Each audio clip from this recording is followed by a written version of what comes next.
All right. Let's go. Let's not waste any time. Your team is banning. All right, so we are jumping into BTK versus AREA77. I think they agreed to best of 5. Oh, we're in 3 bans. My bad. Whoops. It is good to go. No, that's fine. What's wrong? I only put 3 bans. Your team Oops. is banning. Whoops. Okay, so that's why we're doing an hourly ban. My bad. One job. One job. Sorry. Sorry. Sorry. Yeah, we're just testing the ping right now. We're just doing a ping check right now.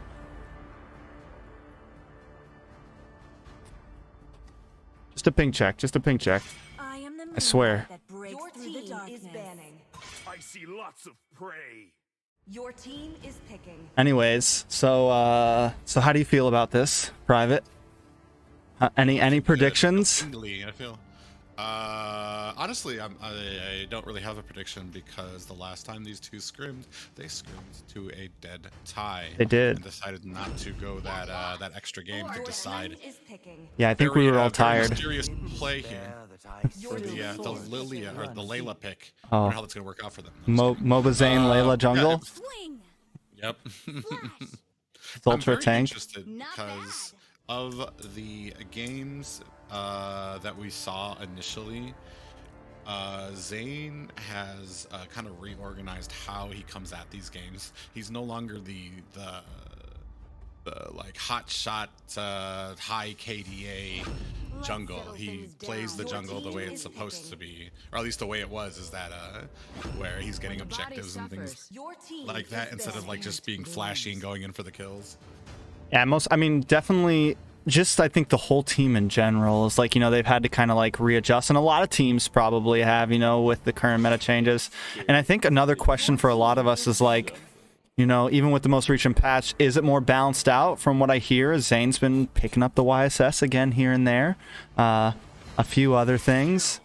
I know that even AREA77's been letting Pogi do some more damaged junglers. We even saw a few damaged junglers this weekend, so I'm wondering if we're just going to see straight tank junglers in this scrim. I guess it depends on what your objective is and your objective focus. I still feel like, and from what I've seen, is that the jungle emblem still holds a place. It's still faster to rotate to get all those jungle minions with the jungle emblem. So I mean, if you pick something else, you're basically losing out on that rotation, especially if you're taking on somebody who does have the jungle emblem. So I mean, I'm not sure it's completely out of the meta. Maybe for a team like I don't think here, especially, well, this is going to be a ping check anyway. Yeah. But when it actually gets into the match, I'm not sure we're going to see anything less than the jungle emblem.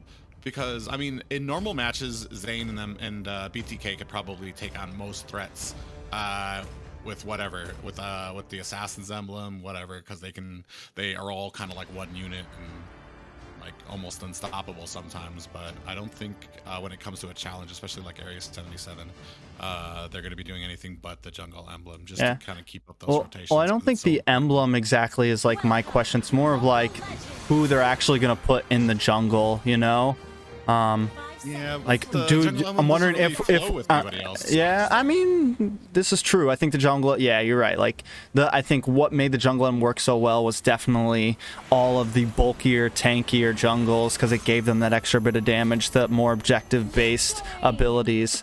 But I'm just wondering, man. I think, there's a lot of speculation, and I think, like, of course, like you said, you are up against a good team, but it's also a good time to try something. You got 3 days until day 1 of the tournament.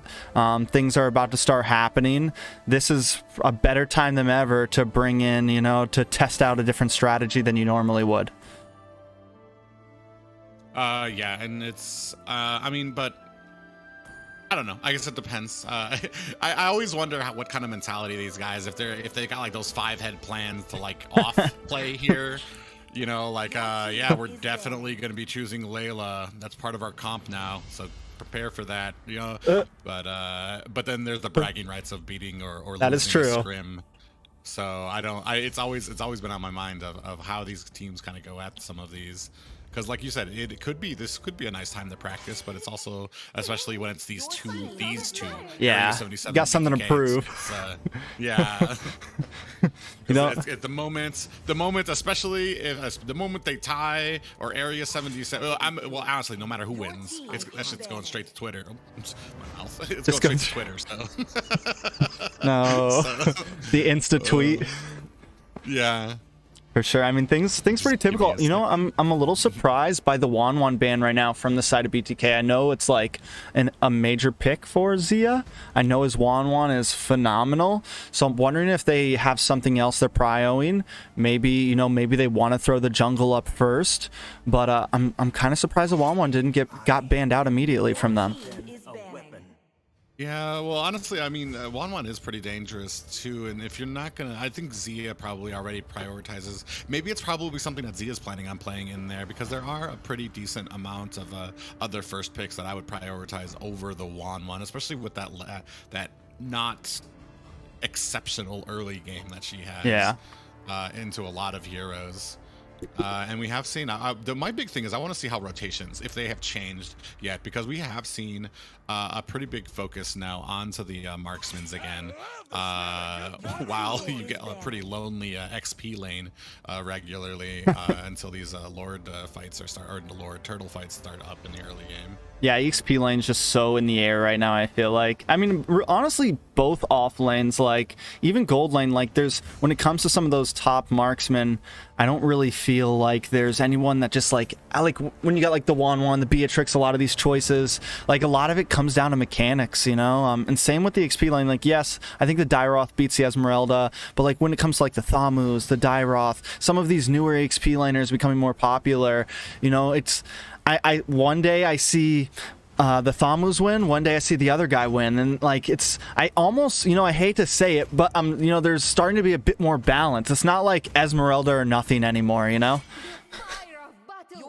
Yeah, there isn't, but the thing also comes down to is a lot of these people. This is still what, a week old now. This well, maybe that's yeah, it's about a week old now. This latest patch, and you still have people who are just more comfortable on certain things. We've started seeing a little bit more Terizla usage in that XP lane, but not really Terizla really shining, at least for me. Yeah. With some of these changes yet right now. So people might, especially so close to the start of the casting for NACT, some people might start trying to kind of stick with what they know rather than letting this be a point of experimentation.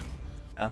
So after some more bans have coming through, the Franco, the Masha, the Julian, pretty typical things. Franco gonna be regular, but I'm really excited to see what exactly they are gonna prio here as first pick, since they didn't want to make it the one. Yeah. And Atlas and Xavier, honestly, these are big picks that I think Mobazane might lock in the Akai, could definitely be solid. And I wonder if AREA77, you know, we saw the Diggy to counter that occasionally. I wonder if AREA77 will try to pick that up if the Akai gets picked, of course, right? I don't really see Mobazane as an Akai player, honestly. He's ran it. He's been running it. Well, I mean, like as like one of his faves, something that he keeps like in that when you see fried chicken and for that XP lane's gonna go ahead and pick up Terizla. I have seen him running it for a little bit too. He's become very confident on it, especially when it comes to a damage build. I think at the NASL we only really saw a tank build, and that really didn't work out too well for him. So I'm definitely excited to see how well this damage build goes. And then on the side of AREA77, we do have that Beatrix and Xavier, two very strong damage dealers. Yeah, very. I mean, just solid. And Yato on the Xavier has just been never disappoints, honestly. Lord T, definitely a safe pick for him on the Beatrix, comfortable pick. And I guess this is going to be a time we're finally going to see how the Terizla does. You know, it's in the hands of debatably one of the best EXP laners in North America. Kush able to lock in the Yve. I do like it. But I definitely feel like Xavier is the slightly better, at least in terms of burst damage. You do have the zone ability with the Eve, and it should pair pretty well with the Terizla. You know, if he can come in and get that penalty zone in and stun people up a little bit. So I'm seeing some nice combinations currently from the side of BTK. Yeah, the one thing that we did see last game is that penalty, the last time we saw Teresa out there, is that penalty zone. It's got like a momentary. You need to make things happen. You need to be on it. As soon as that penalty zone comes out from Teresa, your team needs to be able to collapse onto that and be able to do damage. And what I'm hoping here is something to maybe counter that from Teresa. We do see an Esmeralda coming out, maybe to kind of get into that backline. And they banned the Atlas, and I was actually kind of hoping to see an Atlas against Eve and these guys here right now, just because I feel like when the penalty zone comes out, you want something that punishes those close range engagements. Yeah. But they do still have the Xavier, so it's all gonna come down to execution of their plans here and what they can do, honestly, to be able to get to that back line. Zia probably with that blazing duet and a little teleport can probably maneuver his way back to Xavier. So I think both of these teams are probably going to be looking for a little bit of peel. And, you know, it's BTK banning out the Cho to try to kind of counter Gals. And, you know, honestly, I feel like Gals has kind of evolved a bit past this Cho. A lot of teams still banning it against him, knowing it was one of his signature tanks for a long time. And I mean, it's a solid ban. Cho could definitely interrupt this Eve, kind of give some of that peel you were just talking about. But I don't know if that single man peel is exactly what I want to see here from AREA77. Still, both teams still need a jungler and both teams still needing a tank, so pretty much they're both forced to take away from each other. You know, we were talking about junglers for Zane earlier, and the Balmond is open right now. Wonder if maybe we see AREA77 take that away from him, or if they leave it open, because I could definitely see Mobazane picking that up here. Yeah, Balmond, it's interesting too. He's pretty much an S tier hero for us here in NA, but I feel like as we start going overseas and a little bit higher, a lot of people find maneuvering around Balmond a little easier, at least easier than I find it.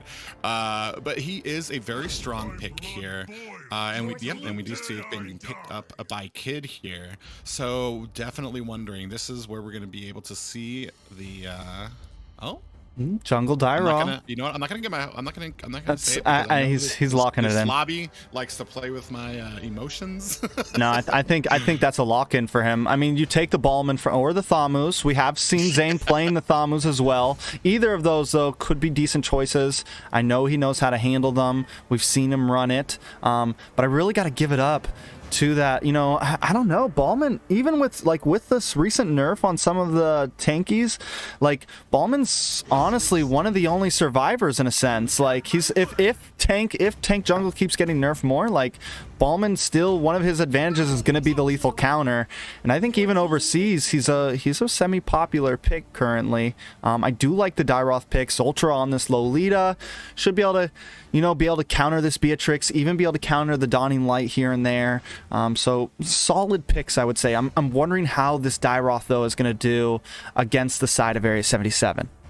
Honestly, it doesn't even look like it's going to be much for him. You're going to have a real-world manipulation coming down with a slow, along with a Numenon Blast from the Lolita. Yeah, penalty zone.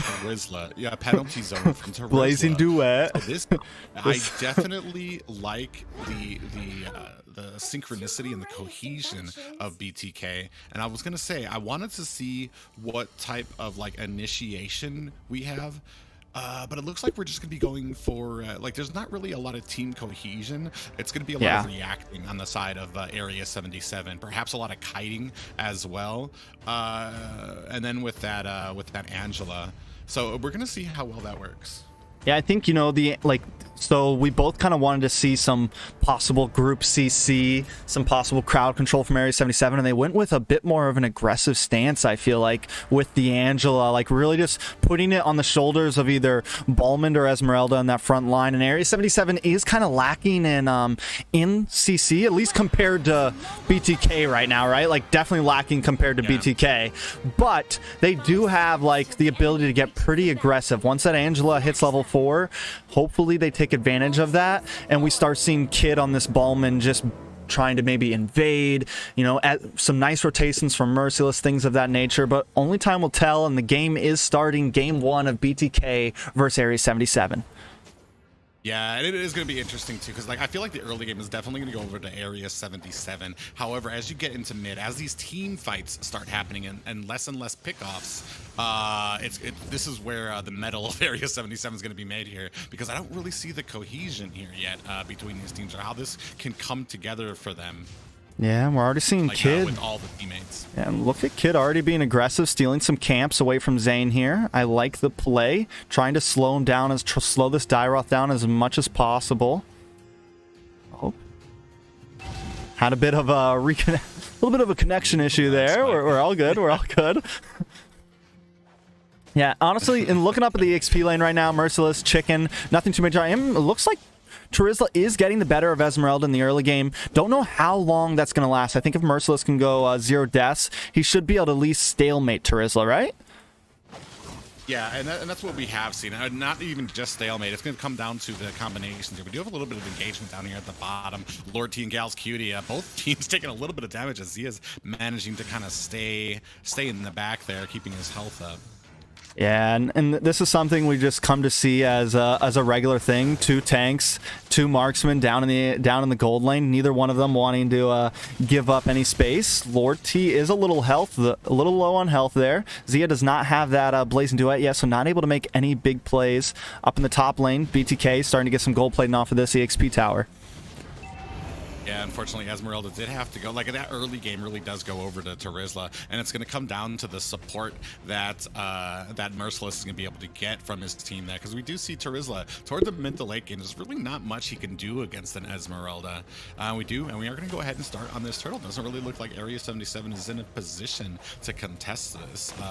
Might think better of it, might be looking for a different lane. Yeah, I mean, and Kid here on the Ballman does decide to at least, like, all right, I'm going to take some gold down here. We don't want to contest this, and we don't think we're in a good position to do it right now. Let's just steal a bit more gold away from Zane here, and at least they don't fall too behind from just losing that turtle right there. Might have a possible gank down here on the bottom lane. Gal's hiding out in this bush, but Zoltra smells something in the air, also ready to back Zia up at any moment. Yeah, definitely that aggression from Lord is it's not really working on Zia. He definitely knows something's up when that Beatrix starts to kind of like inching towards the tower there. Oh, might have a little bit more of a setup here. Zoltra's up in that push place, and Duet comes down with it. Last flicker goes just wide there, and Gal's Cutie is there to provide a little slow on to Zia. Up in the top, though, Kid getting caught up. Fried Chicken starting to make an invade. Dawning Light does come out, connects on a Kush. Still not enough damage, and Gals decides not to run the Heart Guard, knowing that BTK is going to back off here. Merciless also getting caught up by Mobazane here. Fried Chicken coming in. Mobazane misses the ultimate. Heart Guard does lock on. Merciless trying to survive, but quite can't connect. Fried Chicken now getting caught up from Kid. Mobazane also goes down to Gal's Cutie. A solid 1-for-1 trade, and Fried Chicken brings out the penalty zone. Real manipulation comes out. Fried Chicken gets the kill on to Kid as Zia picks one off in the gold lane on to Lord T. A 3-for-1 trade in the past few minutes. Yeah, unfortunately, Yato not in a position to be kind of coming up there and providing support, especially when you had Fried Chicken and Kush there to throw down that real-world manipulation, and it was pretty much game over from there. So 3-for-1 trade there, just immaculate rotations on the side of BTK. Yeah, definitely clean plays. And, you know, for a second there, it felt like AREA77 was about to get the better of it. They got a kill onto Zane. And even if Merciless just went down there, but then we're not even off cam, Lord T getting taken out, Zoltra and Zia taking advantage. Merciless also goes down. It happened so fast. Yeah, unfortunately, Merciless is just getting bamboozled up there in that lane. He cannot do much against a Dairoth plus a Terizla there. It's almost like that's what they were going to be focusing on. That was going to be their focal point for this match. And we do see that Gal's Cutie might be in a little bit of trouble here. Real World Manipulation does come down and send him to the Nether Realm. That was rough. That was rough. Kid also going down. Fried Chicken, though, gets caught. Merciless secures the kill. So a little definitely duking it out right now at only 5 minutes in, but BTK definitely standing on top in gold and in tower material right now. Now they're starting to eat up at AREA77's jungle and just keeping pressure on around the whole map here, Private. Yeah, unfortunately, the kind of setups, your initiations are kind of lacking, and I said this before. Like, I don't really, as much as I like the Angela, I don't really feel like it has a place right now for this type of comp. Yeah, Because there's nothing that's really helping you, adding to that CC, adding to let you initiate into them, unless you're completely banking on Yato to be able to land the CC on it, and then you're making him a sitting duck. Yeah, they definitely gave up a lot with that, you know, and normally, like, sometimes you see the Angela with the Ling overseas and things like that, but this just doesn't, they don't really, and I think that works because Ling's so mobile. Like, he sometimes doesn't even need a CC. Merciless in the top lane, though, getting caught down. Heartguard can't even come in time. Fried Chicken and Mobazane just bullying him right now.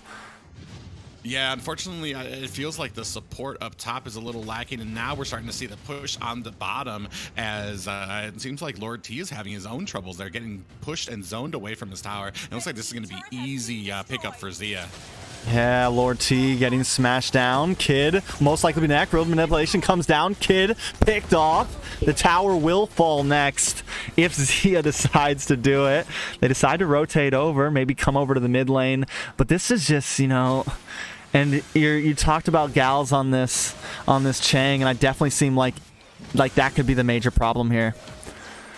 Well, it's that. Oh, we do have Merciless coming in with a good penalty zone. Lord T with some damage of his own. Gals Cutie does go down to Fried Chicken, and man, right now they're just at an inescapable zone, and Lord T having to flicker away there. Kid doing the best he can to try to defend this tower, is actually able to pick up a kill onto Fried Chicken.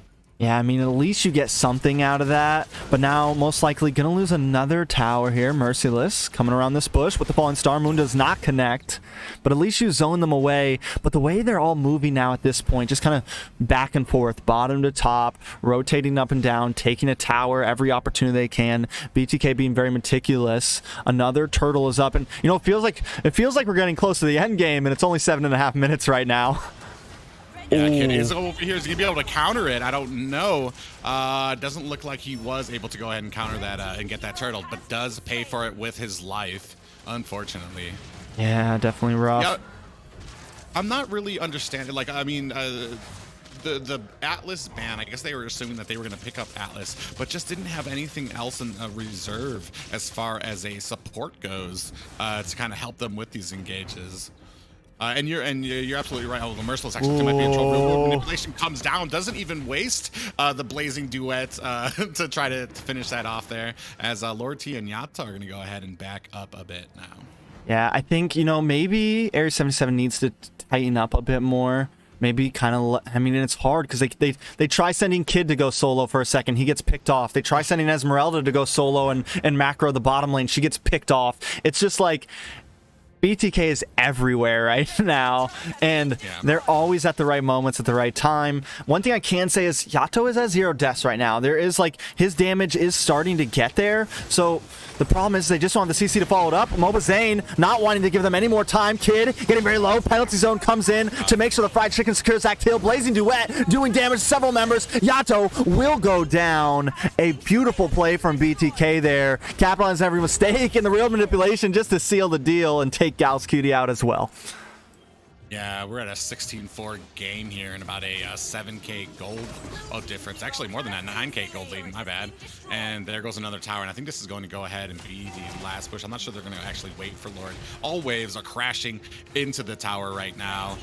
We do see a trio. We do have the whole team back up. Lord T trying to come in here. Kid goes down now. We do see the Heartguard coming onto Merciless here, trying to survive, but there's really not much he can do. Mobazane actually taking a pretty decent amount of damage. Does go down. Maybe kind of a little bit of a greedy yeah. He wanted the triple. He wanted he was going for the savage or something there, man. Yeah, but we do have the minions now crashing in. Real world manipulation does come down. Is going to probably be not able to. Merciless is actually able to get out of there. And Zia goes down, but is able to take down Lord T as well. So it is a trade right now, but down goes Merciless as well. A decent amount of damage that Fried Chicken is doing, but he's taking a decent amount. Here comes the lethal counter, and the Heartguard with a Numenon Blast does get interrupted from Zeltra, as Kid is going to be on chase, or that was decides against it. Yeah. Good defense from AREA77 there. You know, definitely maybe a little bit of greed in the first, and AREA77 quickly responds, merciless into the back line. A nice, I mean, even Fried Chicken going a little bit too deep with that penalty zone, taking like 2 or 3 tower shots, and just AREA77 finding that moment, buying themselves a bit more time, but it is still a huge lead for BTK here. 8,000 gold, a whole lot of kills. Lord is back up, and I'm wondering if AREA77 is even going to try to contest this. I feel like maybe they have to make a play, but they're not going to go for it. Yeah, unfortunately, man, these types of games, I always kind of, I'm kind of torn between 2 paths here. I mean, you can sit in your base and try to defend, but it's like almost inevitable here, especially with the type of lead. 9k gold lead on the side for BTK here. So like there's very little that's going to stop this push. Or you could try to go in to try to counter the Lord. Both are probably going to result in a wipe and and them going to the core either way. So it comes down to how you want to lose. Unfortunately, especially with this type of lead. We just see Zoltra that does come down onto Zoltra. Oh, but Mobazane over in the side, getting a pick for himself. A Merciless going a bit too deep, does take out Zoltra at least, but now he's in the high hills, forced to run away from his own base. Road manipulation comes out. This is going to help seal the deal to make sure that Lord connects onto the base, and it will go down. BTK takes game 1. Yeah, very, very tight. This very expected game from BTK in their movements, their macro and micro, and just the organization. As soon as we started seeing the weaknesses up top, I think Zane went down for an early death up there to Gal's Cutie, but the rest of the team, they had great rotations. Kush was right there along with Zoltra to kind of go ahead and help clean up to turn a 1-for-1 trade into a 3-1 advance for them. And then from there, it just kept on pushing farther and farther. Unfortunately, like I said, I don't really feel like AREA77 had the engagement tool that they needed to start these fights. In fact, I feel like they were all on the side, like almost everybody in BTK had something that would help engage these fights. Yeah, definitely. I mean, and we just when I saw the first 3 picks, right? We see the what was it? The Zia on the gold lane. We see the Yve. We see the penalty zone. Immediately, I'm like, all right. We have the Terizla and the Yve. They should work well together. Then they bring in Zoltra with the Numenon Blast. They bring in Mobazane with great chase potential, especially if people are getting slowed down on this Dairoth. So, you know, just everybody completely cohesive, and it just felt like AREA77 was definitely lacking that. But let's not waste any time. I know these guys are ready. Switch it over. AREA77 will have first ban, first pick here. And let's jump into game 2. Pogi is finally on. AREA77 will be subbing, well, not subbing, but bringing him in and getting rid of their other player. I need 2 seconds, Private. They're just exchanging there. We are going to go ahead and start this off now. AREA77 on the blue side is going to have first pick. So we're definitely going to see what type of, where their bans are going to be coming, especially finally with a full roster here. Not that I want to say that last loss was because of one person, because of Kid, but you know, you do have that synergy, a very expected type of synergy that you get with 5 people. We do see the Franco going out here. As we know, the harassment, the aggression, and the offense, just the presence he can have in an enemy jungle, just being huge. And I mean, there's very little else that kind of like represents or can match that, except for like maybe a Natalia or a Selena, to have your players always moving around and always guessing where the enemy is. And then of course, we're going to go ahead and see a Julian ban out. Still, while I still find him kind of, he's got like a sloppy place in the meta right now, there's no doubting how much damage he can output to teams here, especially pretty early on him, and the regen that he has. He's basically at the same point that Valentina was, as for almost the same reasons, regen and damage output. So definitely interested to see what else we're gonna be here, especially with a full team of AREA77. I'm back.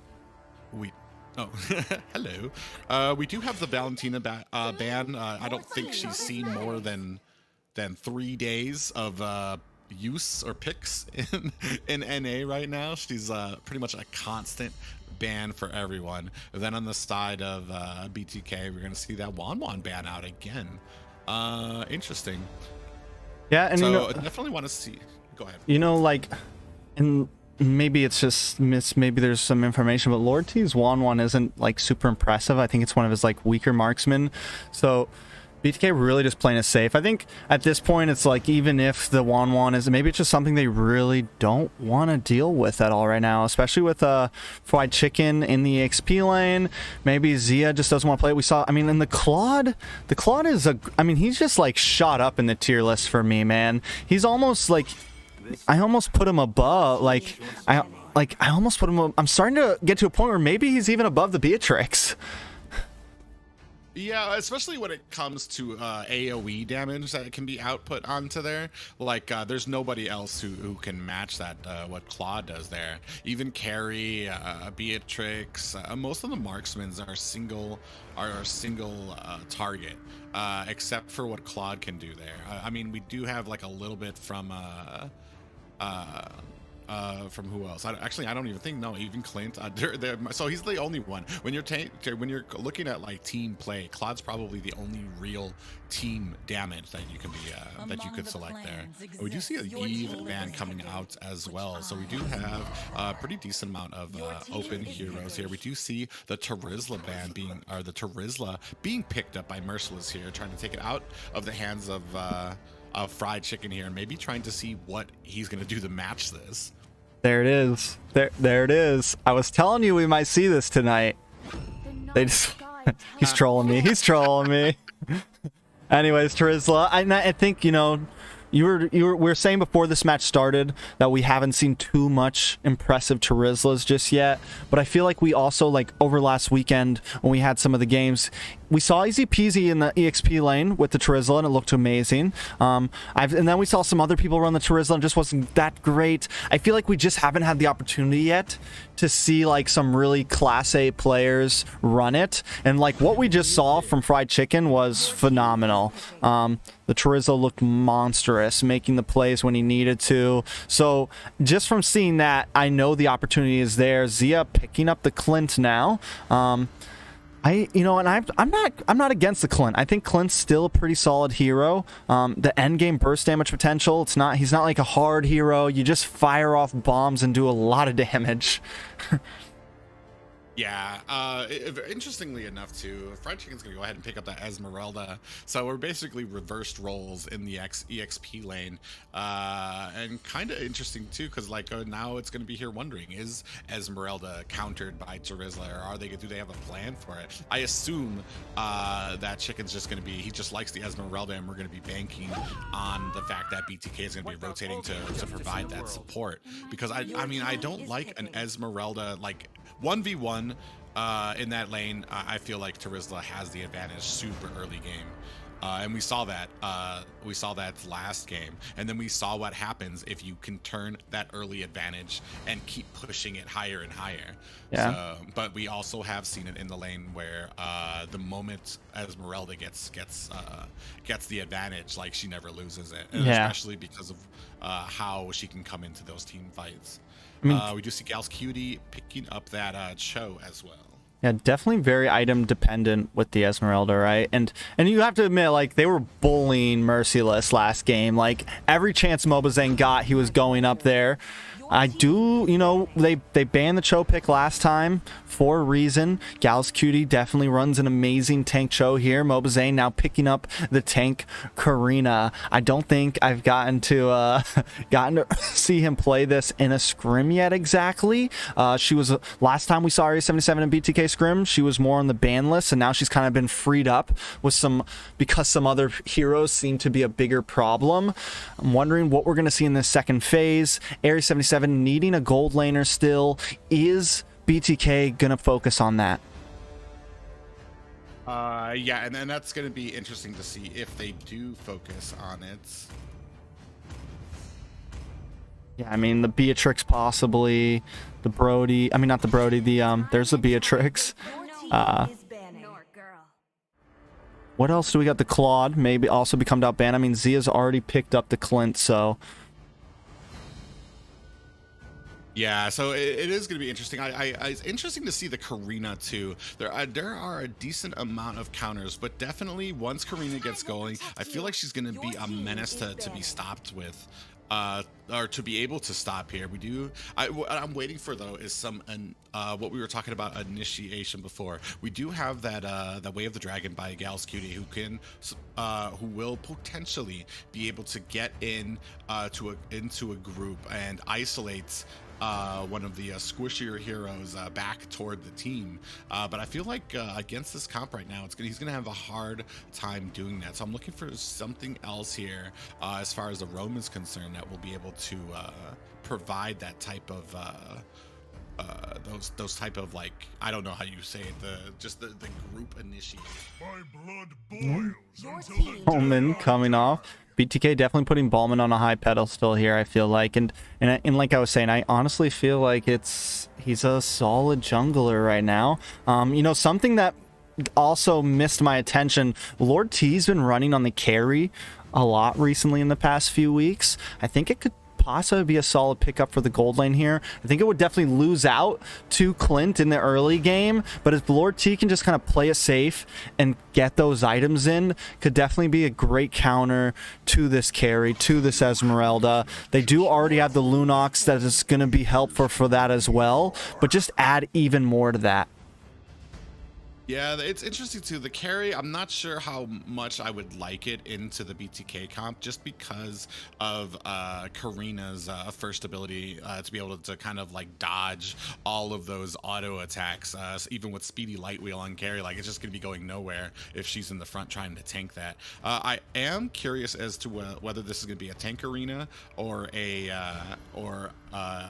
the damage one that I've been seeing like little sparks of. It looks like we're kind of dancing around the option of picking up Raphael or Matilda, looking for some type of even more mobility than they already do have with the Karina and Esmeralda. So this team is going to be very quick with the engagements and disengagements.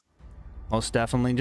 And that's, you know, it's kind of what we saw last game from the side of BTK. They were all over the map. They were rotating fast. They were moving in and out, catching them off guard. So having the Raph, having Zoltra with this Raph is just going to make that even more, you know, even more movement. And it seems like it's something they're really liking right now. The only thing I would say is, compared to last time, not as much CC reliant as we saw in the last game. You know, yes, they have the Esmeralda with Falling Star Moon, they have the Holy Baptism, but not like those chain combos of what we saw in game one. Yeah, it is definitely a more of an engagement and chasing type composition from them. I think we're going to be seeing a lot of early ganks. And here is something interesting too, the X-Borg. We did see it at the end of last season, X-Borg being used to try to counter out that tanky Karina. And it was actually very successful. 50-50. Yeah, I was about to say, it's 50-50 when it's successful when played by certain people. I haven't really seen enough of the X-Borg jungle to be like, yes, this is definitely a good counter to Karina, because as great as it's done, it's had some pretty far falls as well in that jungle position, especially with how fast he's able to rotate and his ganking potential. There's no real CC on his side to be able to like to initiate those fights. Yeah, I think his job, and Pogi, I've seen him, one of the things that does work for him with the X-Borg is he picks up the Hunter Strike, he picks up the War Axe, and he gets that nice speed boost from both of those items, right? So he's able to kite and kind of keep distance from the Karina and things like that, and a lot of other people aren't picking up those two items. And then he kind of goes for more of a support with the Ice Queen wand.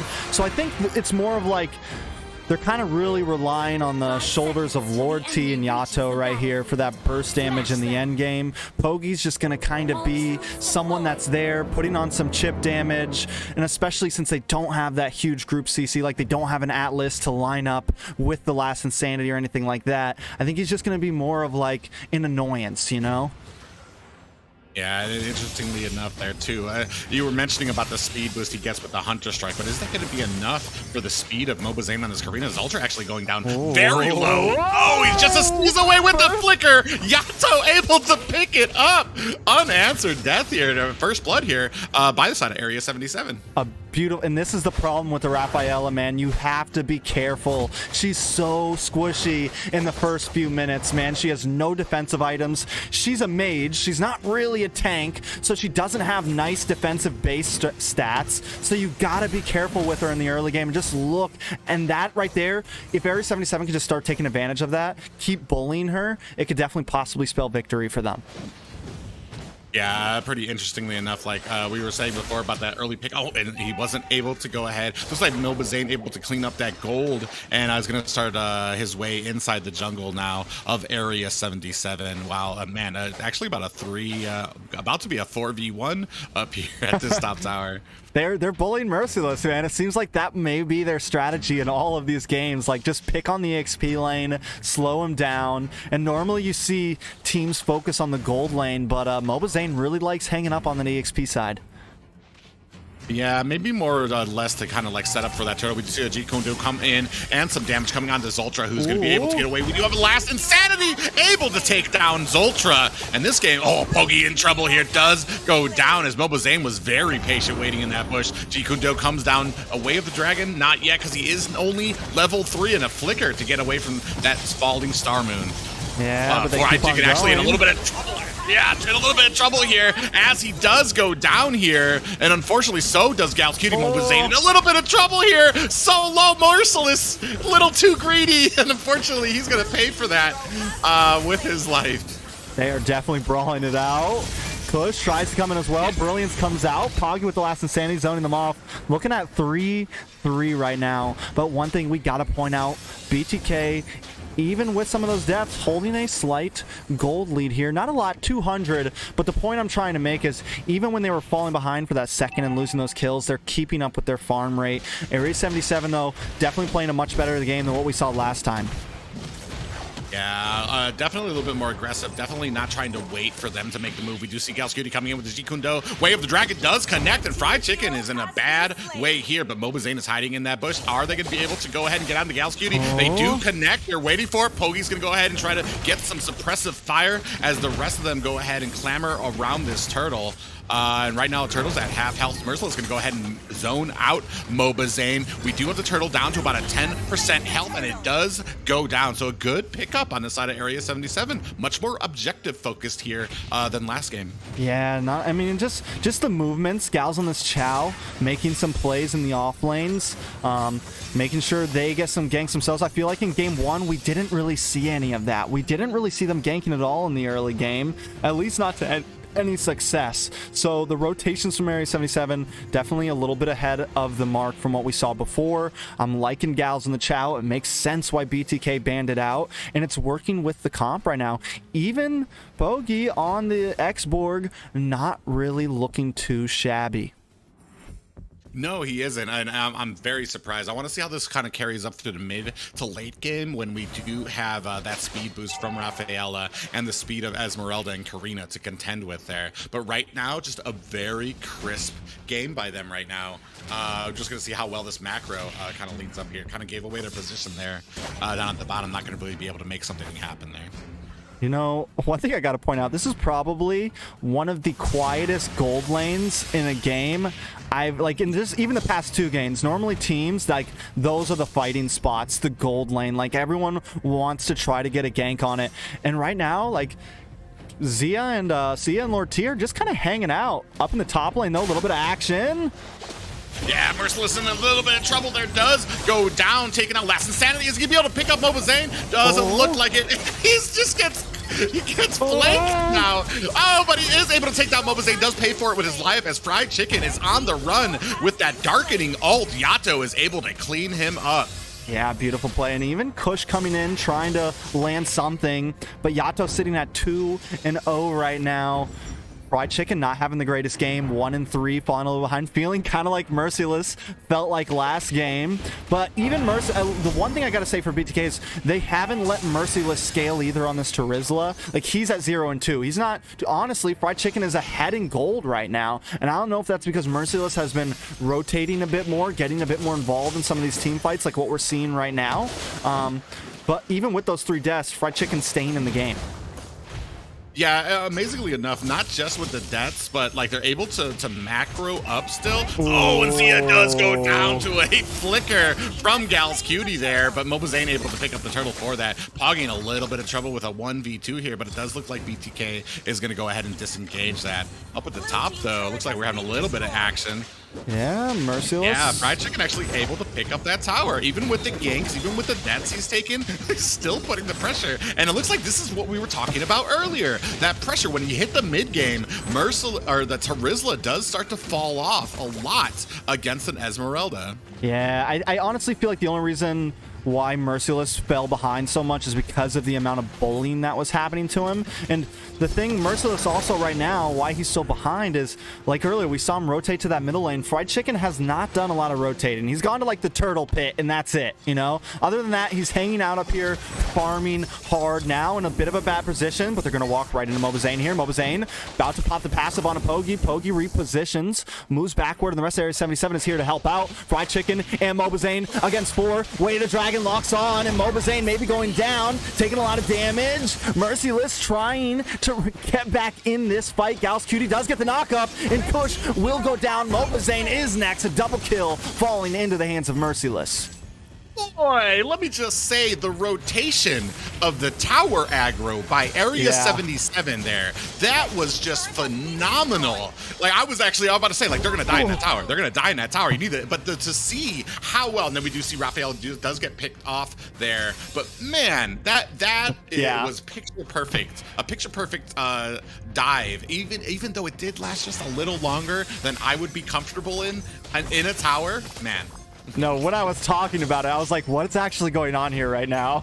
All I see is lights everywhere, 5 people in a small circle. I mean, and for a second, I'm thinking too, like, oh, AREA7's about to lose this fight. They're going to be taking way too much tower damage. And somehow they're just able to keep re-maneuvering, last it out, and get the double pick and the towers. So AREA77 now taking a strong lead of 2,000 gold. 3rd turtle up on the map, 8 minutes in. Yeah, it was it was picture perfect, the way the team was able to kind of cohesively kind of like collapse around each other. Our AREA77, we do see a little bit of a turtle play here.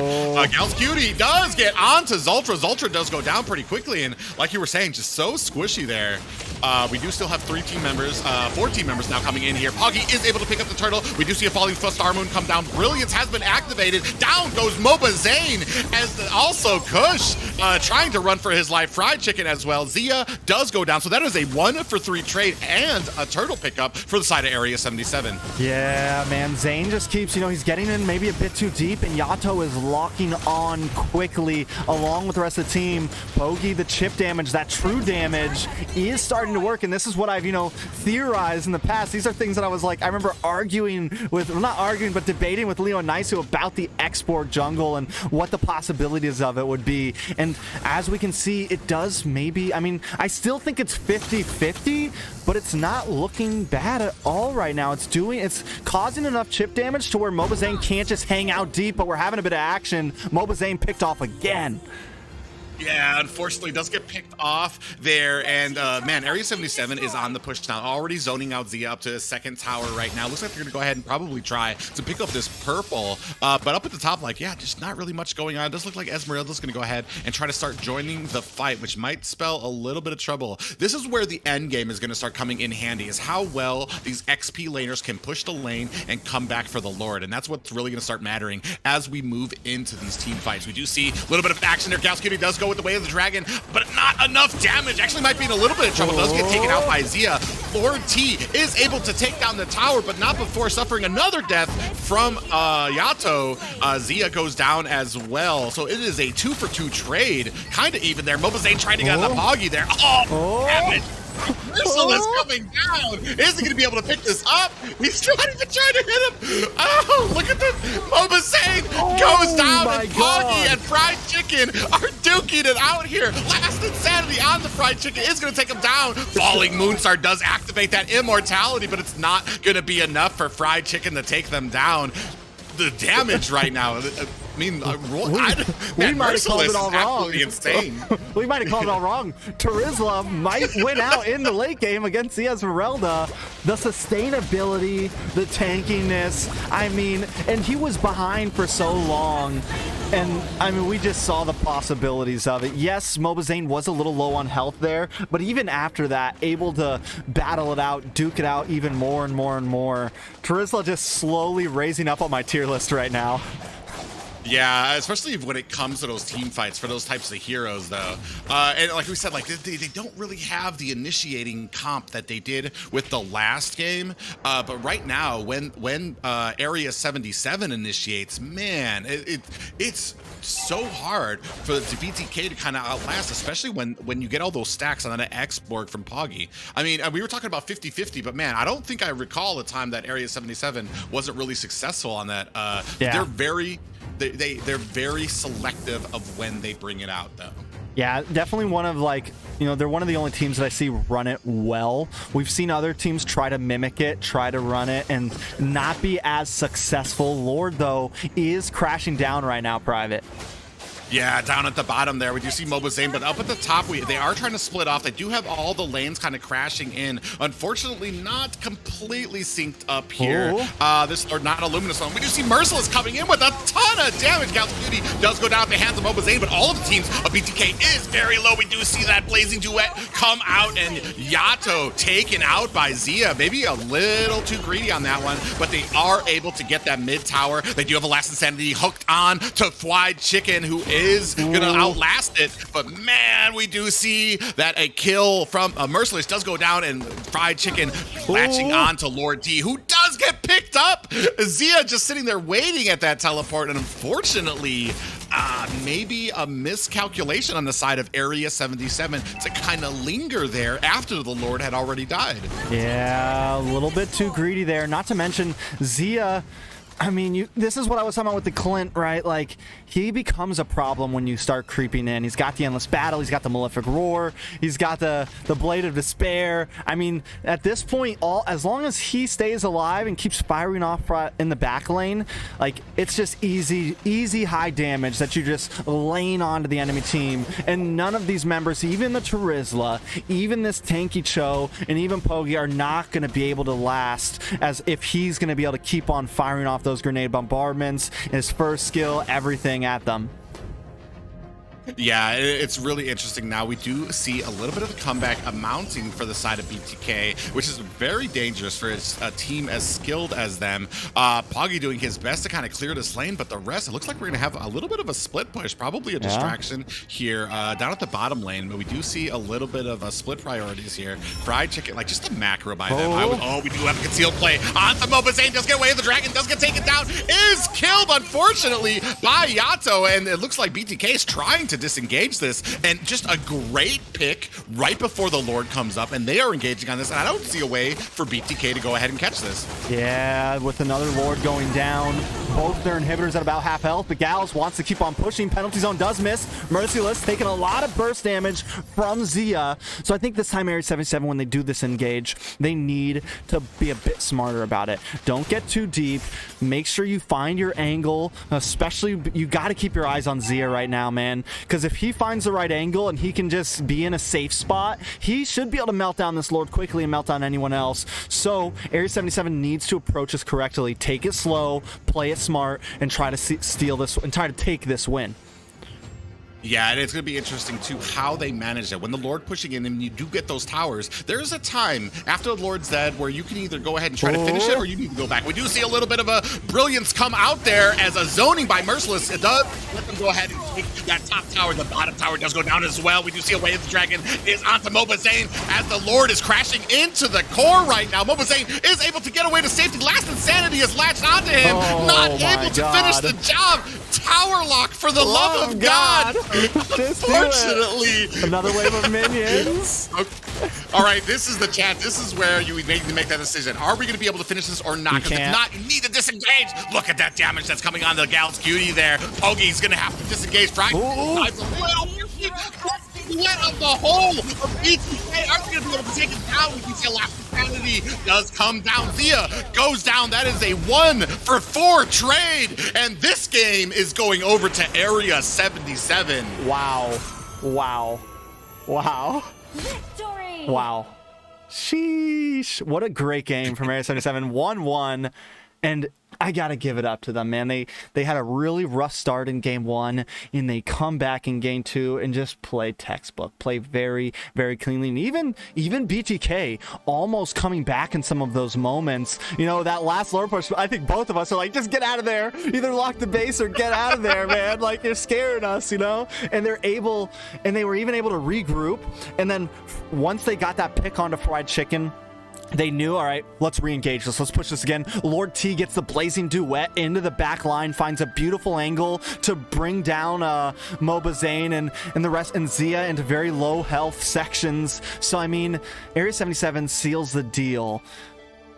If I gotta look at Yato, man, 10, 2, and 9 from start to finish, getting that early pick onto Zoltra all the way into the late game, finding moves and applying the burst damage that was needed. Yeah, just an amazing effort by him. Probably one of the bigger reasons that they were able to kind of latch on and take down Mobazane so quickly on that tank arena. I mean, honestly, a great job of them. Even that last Blazing Duet, as you described, man, I'm going to tell you, like, the health, it doesn't make sense. It doesn't compute in my brain. And that's probably why I am not a Claude player, is being able to go with that Blazing Duet against, like, they look like they were at full health. Yeah. He went in and was able to still take down some players there before he eventually, actually, he didn't die. He didn't die. It was just, honestly, it's amazing. A textbook, like, great engagements and macro by the side of BTK here. Definitely better than last game. With trying to gear the bands and the compositions toward making this more even. They didn't really have the greatest engagement. They did still have that show with the Way of the Dragon to isolate Mobazane as well, but not like great team engagements as far as like a Lolita or an Atlas. So I mean, great game played by them for trying to kind of keep this at their level. Yeah, definitely. I mean, making us everyone's sweating now, you know. 1-1 BTK versus AREA77, possibly a foreshadowing of what may come in the next month or so, but just I'm wondering, you know, what's the next strat? You know, BTK. Let's lay out the whole story, right? AREA77 takes the risk in game 1 of picking up the Angela as their tank, right? As their roamer, I should say. And then BTK picks up the Rafaela. So far, both of these support roamers have not worked too well. So do we just kind of throw that to the side now and just go for, you know, classic bulky tank? Well, I mean, what we saw was that classy bulky tank doesn't really work, especially you're going to have to deal with the Lunox. There's going to have to be either a pickup or a ban of the Lunox if you're going to go that route, especially against AREA77, because they just showed how much that isn't really a factor. And we have seen that Xborg doesn't shy away from fights that are tanky. You're just going to need a little bit more of a front line to kind of compete with it. But we are going to go ahead and see a first ban lockout of that Terizla. So definitely maybe going to try to bring this back down to a calmer level in that XP lane. or at least a little bit more familiar. Yeah. Maybe not calmer, but more familiar than because like man, Charizla's been pretty much a playmaker right now. Yeah, I mean, literally, more what it took one night. It took a few days, one night of actual two big teams. You know, this is what I've been waiting for like two strong teams to play him, and it took 2 games, and now he's on the ban list. I got a feeling next game, next game when BTK is on second pick, they're going to ban out that Charizla as well. But now with Charizla being banned out, some other options are open. What did they sacrifice for that? What ban did they sacrifice for that Charizla? I can't remember what they banned last game. I know it was the Franco. The Eve? The Wan is still open right now, as well as, and that's the thing too. If AREA, yeah, and there it goes. I was about to say, I was actually thinking when I saw that they banned it twice that they were kind of waiting to kind of like let it sneak in there, and AREA77 might not realize, but definitely a little too smart to leave that open. But now we're dancing around the Sicilian or a Eve here, and yeah, I was about to say I would definitely, if it was me, definitely dance around that Eve a little better, especially with how much of a setup that real world manipulation is to a team engagement. The Masha coming in now, and it wasn't BTK banning out the Masha in game 1. I don't remember if they did in game 2. Gal's Cutie gonna lock in this Cho, so the Eve is, I think the Eve's pretty handled with that right now. It's gonna be, Kush is really gonna have to pay attention where you're putting down these real manipulations. Maybe even waiting until Cho makes an engage elsewhere. Maybe playing a bit more reactionary almost, even letting him hit the Way of the Dragon onto someone like Mobazane first, and then setting up the attack. Yeah, it's definitely going to be interesting. They are going to need some peel, I feel like, for Kush here on this Eve. Oh, we do see Zia going ahead and picking up or dancing around the idea of a carry. Yeah, I was about to say, I don't believe a Leslie for a dang minute it was going to be coming out. The EXP, I mean, Leslie EXP lane, carry gold lane, you know, getting real crazy. Yeah, and it does look like Merciless isn't going to be playing this. So definitely picking up that Uranus to maybe try to counter the Mashta. I'm actually kind of unaware of how she does into a Uranus. I'm pretty sure. I actually don't know now that I think about it, because she has a lot of health. He'll still be able to get his stacks off. Yeah, she has a lot of health, but he still does a pretty exceptional amount of damage. And with the amount of auto attacks that she's going to put onto him, activating his passive and getting that healing up to 20, the 20 stacks that it needs to be basically a walking ancestral helmet. So it's definitely gonna be interesting to see how these two play into each other. Yeah, I think that's actually a matchup I've never seen. Masha, there's only I don't see her in the XP lane a lot. Like when we were seeing her, it was more tank. There was a few teams, I think like Deuce Knights like to play her in the XP lane, a couple of, like, she was a rare occasion, but normally it was like, the Esmeralda. But this is a matchup I've definitely never seen, so a little excited to see how it plays out, kind of get a little info on it. Yato locking in that Lunox once again, which gonna work great against that Uranus. Gonna work great if Mobazane opts to go for a tanky jungle again. We're on game 3. Maybe Mobazane takes the risk and picks up something a bit more damage. Yeah, that's what I'm kind of thinking here. I doubt he's going to want to go to something a little bit tankier, especially when we're looking at kind of the same setup that we had last time. Interesting note as well, Masha currently in the NACT 90% win rate right now. So it'll be interesting to see how Merciless, how this actually goes into like these top 2 teams using her. Given that she does get banned a lot, but man, it's... I really, really like both of these comps right now, except that I do feel the slight edge over to BTK because of that real world manipulation initiation. But that's not to say that Gal's Cutie, with that Way of the Dragon that he's had on show, he was like superb last game at isolating out Mobazane. Yeah, definitely not. I like BTK playing it safe right here as well, banning out the Akai. Yeah, like I think it's a smart ban, because it would cause even more trouble for that Eve right now. Lord T now up first to pick. I'm wondering if they're gonna go for a gold laner or go for their jungler. Beatrix still open. Claude not open. So I think the only the Clint could also be a possible option here for Lord T. I think either We of do those also could have outrange the Brody the as Brody, well. yeah, or maybe yeah, even the his range Popo. is a little. Yeah, well, I'm not really a big fan of Popo. I mean, people better than me can use him well, but I just don't really see it. Oh, we do see a link coming out here. I do like that. So we are gonna have some initiation. I just wonder how well this is gonna meld with kind of some of the other. Well, actually, yeah. So definitely. So we're gonna have Gal's Cutie on as the roam. So I mean. It's gonna come down to how well the team is gonna go ahead and kind of cohesively join Pogi as he initiates into the team. Yeah, and I'm wondering. At first, I was thinking, we might see Mobazane locking onto this Karina again, right? And I can't remember exactly how the Karina does against the Ling. I feel like there is some survivability there, but a lot of early aggression right now, like with the Cho, with the Ling, like good possible invades coming from the side of AREA77 here. Masha rotations, maybe even trying to bully into the blue buff jungle or something like that. Definitely something. Zoltra does have probably one of the best Groks I've ever seen in NA. I've seen some insane plays from him, so it's something also that we have to keep an eye on.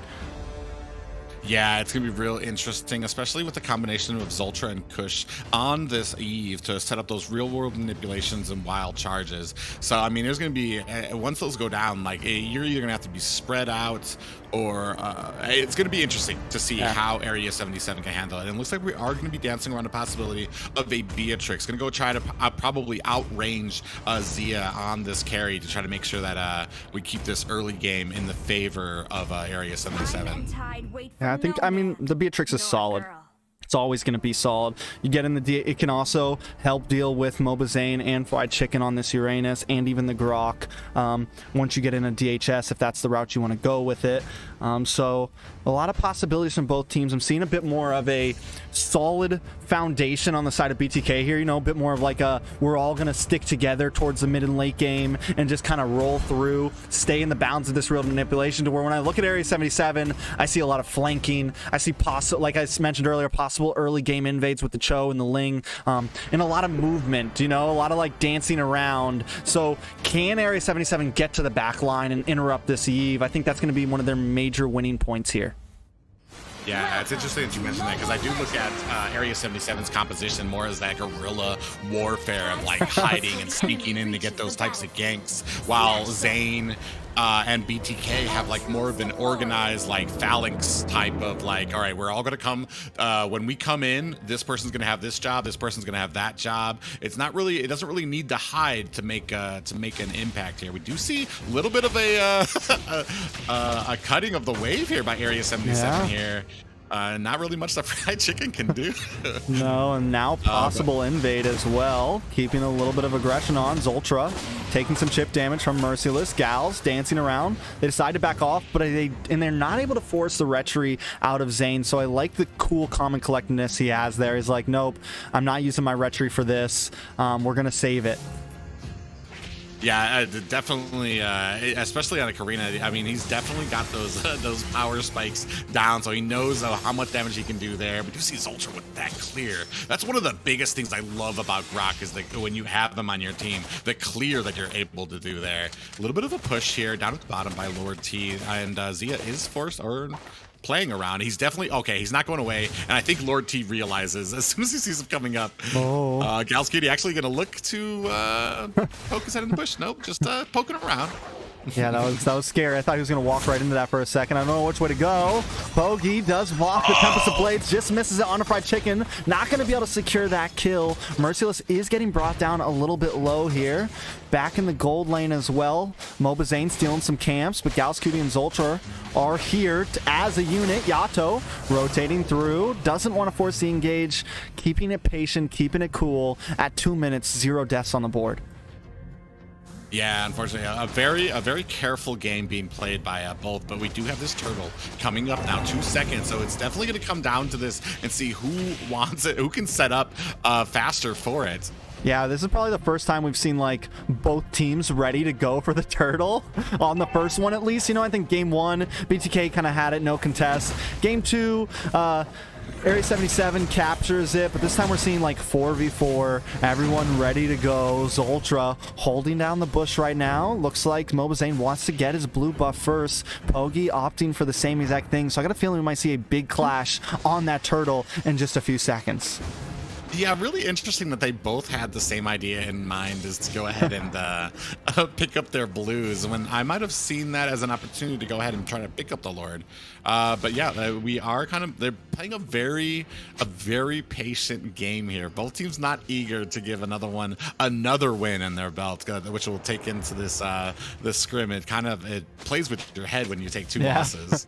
Yeah, and I think you're being careful too. Like now that we know, like after game 2 of Gals, right? Gals making some crazy Way of the Dragon picks in the early game. Yato being extra aggressive as well. Now they know, right? Like BTK knows, like, all right, let's not get too in their face. They still have the Lunox, they still have the Cho. We kind of have to play, like I mentioned earlier, maybe play a bit more reactionary this game. Yeah, unfortunately, and probably trying to deepen that gold lead for Zia to try to get those speedy light wheel and then all the damage that he needs with the items. Both teams, I mean, it's a very even game right now. It's actually dare I say, like not too much is really happening. Both dancing around. It's like a big mind game out right now. Yeah. I don't think we've ever done this much relaxed talking in the first 4 minutes of a game, Private. Yeah, these guys definitely trying to take their time here. It doesn't look like Galsky is going to go ahead and try to get a little bit of damage on this Ultra. Not sure how much that really mattered onto a Grok, but I mean, okay.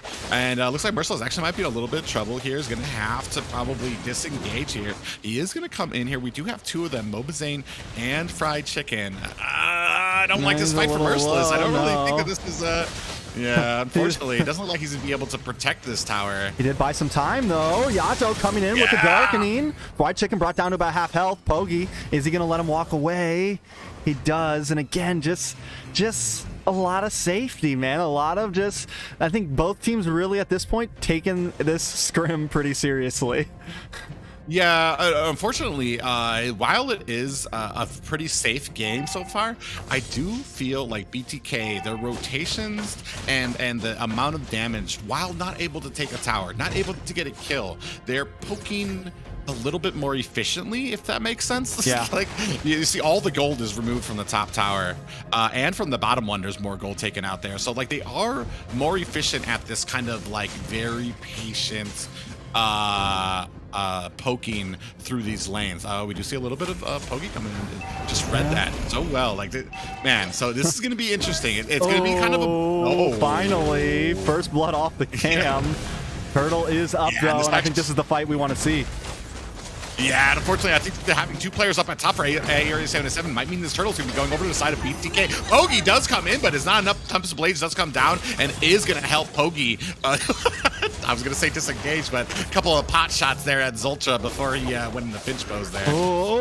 Oh, Lord T does go down, unfortunately. Caught in checking the wrong bush here, especially with none of his team in kind of like in the vicinity, yeah. At his look, yeah. I mean, that's not a great play by him there. Gals Cutie is going to be taken down here as this tower looks to be going down as well with that speedy light wheel by Zia is just going to make short work of it.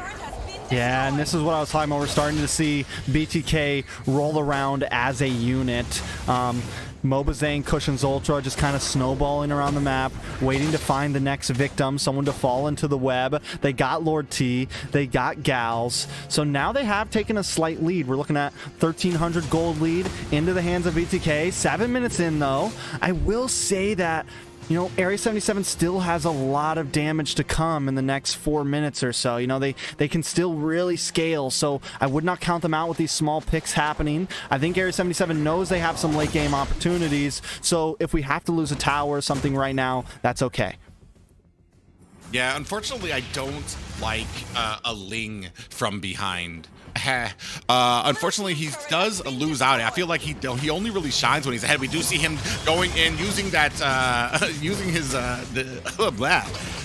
Tempest of Blades as an escape plan, unfortunately, so not able to actually use that offensively. And I always hate when not hate, but I always kind of am disappointed when I see that, because that means that that's going to take out the only real great engagement tool that a Ling does have. We are 13 seconds removed from this turtle coming up, and wondering who's going to be in a better position to go ahead and take this one.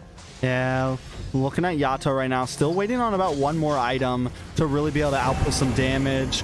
Pogi has gotten the Windtalker, hasn't really, so we're probably working on the Berserker's Fury soon, or is he going towards DHS right now? I'm wondering if he's gonna, and like or Scarlet Phantom, trying to build up the crit damage. I know it's what you want to focus on with the Ling, right? So still kind of waiting. Possible Malefic Roar coming in from Beatrix or T, but Turtle is up. Zoltra holding a position on it. Merciless coming in on Zia. Zia will go down. Next will be Yato, though, as Mobazane collects a double kill. Will he get the triple? Nice way of the dragon onto Mobazane, and Lord T gets that kill, but Fried Chicken is not going to let it slide as him and Zoltra try to roll over on Two Gals Cutie. Don't think did anyone end up securing that turtle? I don't think so. I was trying to see as soon as but then the Lord popped up, so I'm pretty sure nobody actually secured it. So nobody secured it. It's still 1-for-1 on Turtle. So that last one wasn't gotten before the Lord got up there. Oh, a lot of damage going on the Kush there. But this actually might be a bad way for Merciless. A little bit too. There's not really much here to support. Like there's not really that much that's going to come out of. He's still got 2 health bars. He's still Pogi, I know he doesn't have the energy yet, but probably looking to try to get over there before Kush was able to teleport back. But yeah, unfortunately, I mean, not a terrible game, but it never really does feel like they're far behind before BTK starts like that almighty push that they usually do. Because when they usually start, they get like they snowball hard. Yeah, they definitely do, but they still have to be careful about it. They can't do that regular, just like really bully into you, because you still have Gals who's going to capitalize on that. You have Yato's taking a death, but soon he's going to be able to melt down Zoltra. Maybe, honestly, they do need to start pushing in. Gals with the way of the dragon, but a little too deep. Lord T comes out with the shotgun, but not enough damage from AREA77 just yet. Lord should be falling now into the hands of BTK. Yeah, unfortunately, I'm not really sure what Gals Cutie's plan was there, especially when you didn't have Poggy on that Ling or even the Masha there. So this Lord is going to go over to BTK here, unfortunately, because of that pickoff on Gals. Like, it kind of opened it up there, especially when the team was kind of out of position. Yeah, now that Lord will be coming, wait a second. Pogi trying to come in on the Zia. Tempest of Blades comes down. Zia flickers out. Merciless trying to also back up. Zia saving that flicker so well. Pogi dancing in and out. Yato with the darkening in, not quite able to get the finish. Kush walks away with 1 HP. Back in the top, bit more of a fight here, Private. Yeah, it looks like Fried Chicken does go down. Bombazane actually might be in a little bit of trouble and does go down there. Unfortunately, we do have a Lord stomping in at that bottom lane. So we're going to see how well this goes here. We do have a 2-for-none trade here in favor of AREA77. And I mean, this is kind of the breathing room that they needed. It's down to about a 1K gold in favor of BTK. Yeah, I think, but AREA77 starting to hit that damage spike finally. Yato really just starting to come in. Even Pogi doing some decent damage. I think he's having a little trouble connecting with that Tempest of Blades, having a little bit of trouble landing it correctly. I think he needs to maybe be a bit more patient, maybe wait, like I mentioned in the very beginning during the draft, wait for the real manipulation to come out, kind of don't just go for Zia, because he's going to flicker out of that easily. He's going to get away from you. You got to really time your attack well on the Ling right now.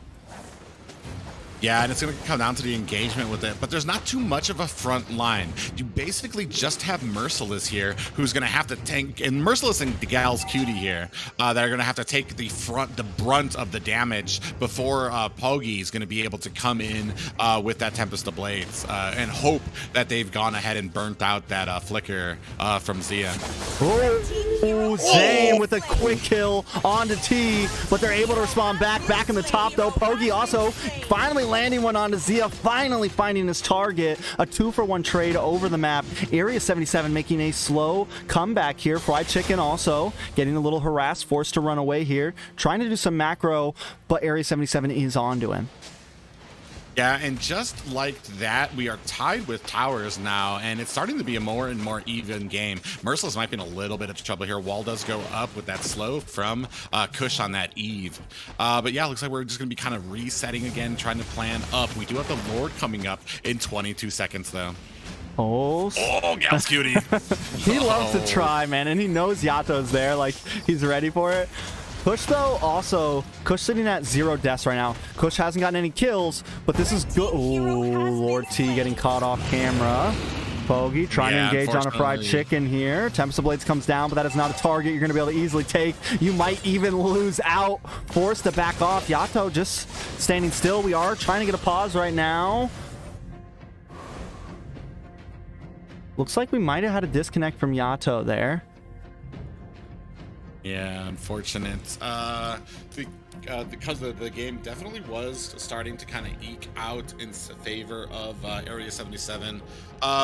But man, right now it's coming down. They're starting to look very evenly matched with how fast they macro up on the board and their game plans. Both of them able to gank the lane. You did see over there that Lord T was able to go down, got taken down along with Zia on the opposite side of the map. Unfortunately, Lord T, I feel like, is just a bit behind Zia. Lord T's been like sitting at 2-4-2 right now, kind of a bit of a from taking the deaths from the rest of BTK there, so you might be seeing a little far behind. And as we get later into the game where the marksman damage is going to matter so much more, that might be having an effect. Yeah, I mean, definitely Lord T has not been shining this game at all, honestly. It's definitely been an issue, but they are ready to go. We're going to be starting back up. Lord T definitely, I mean, it's taking him, we've seen Yato's finally kind of hit that power spike. Pogi even doing a little bit better. Merciless being nice and bulky, able to harass. Mobazane will take that Lord, though. Hopefully, BTK takes a bit more material, maybe finally cracks this tier 3 in the mid lane. But yeah, I need to see a bit more from Lord T right now. Oh, wild charge coming in onto Gals. World manipulation does come out, and Gals will go down. Yato forced to walk away, and they're going to take that tower. Lord hasn't even walked halfway across the map yet. This could be bad for AREA77. Yeah, I think that's actually the first like successful and team organized. Oh my God, we just see a Tempest of Blades coming down onto Kush. He's gonna try and get him down. Oh, he's zigzagging. Yata's gonna be able to help him pick that up there, but we do still have the Lord barreling down at the bottom lane there. Unfortunately, Lord T doing his best to go ahead and take the. Oh wow, yeah, they're shredding that thing. So a good pickup by AREA77.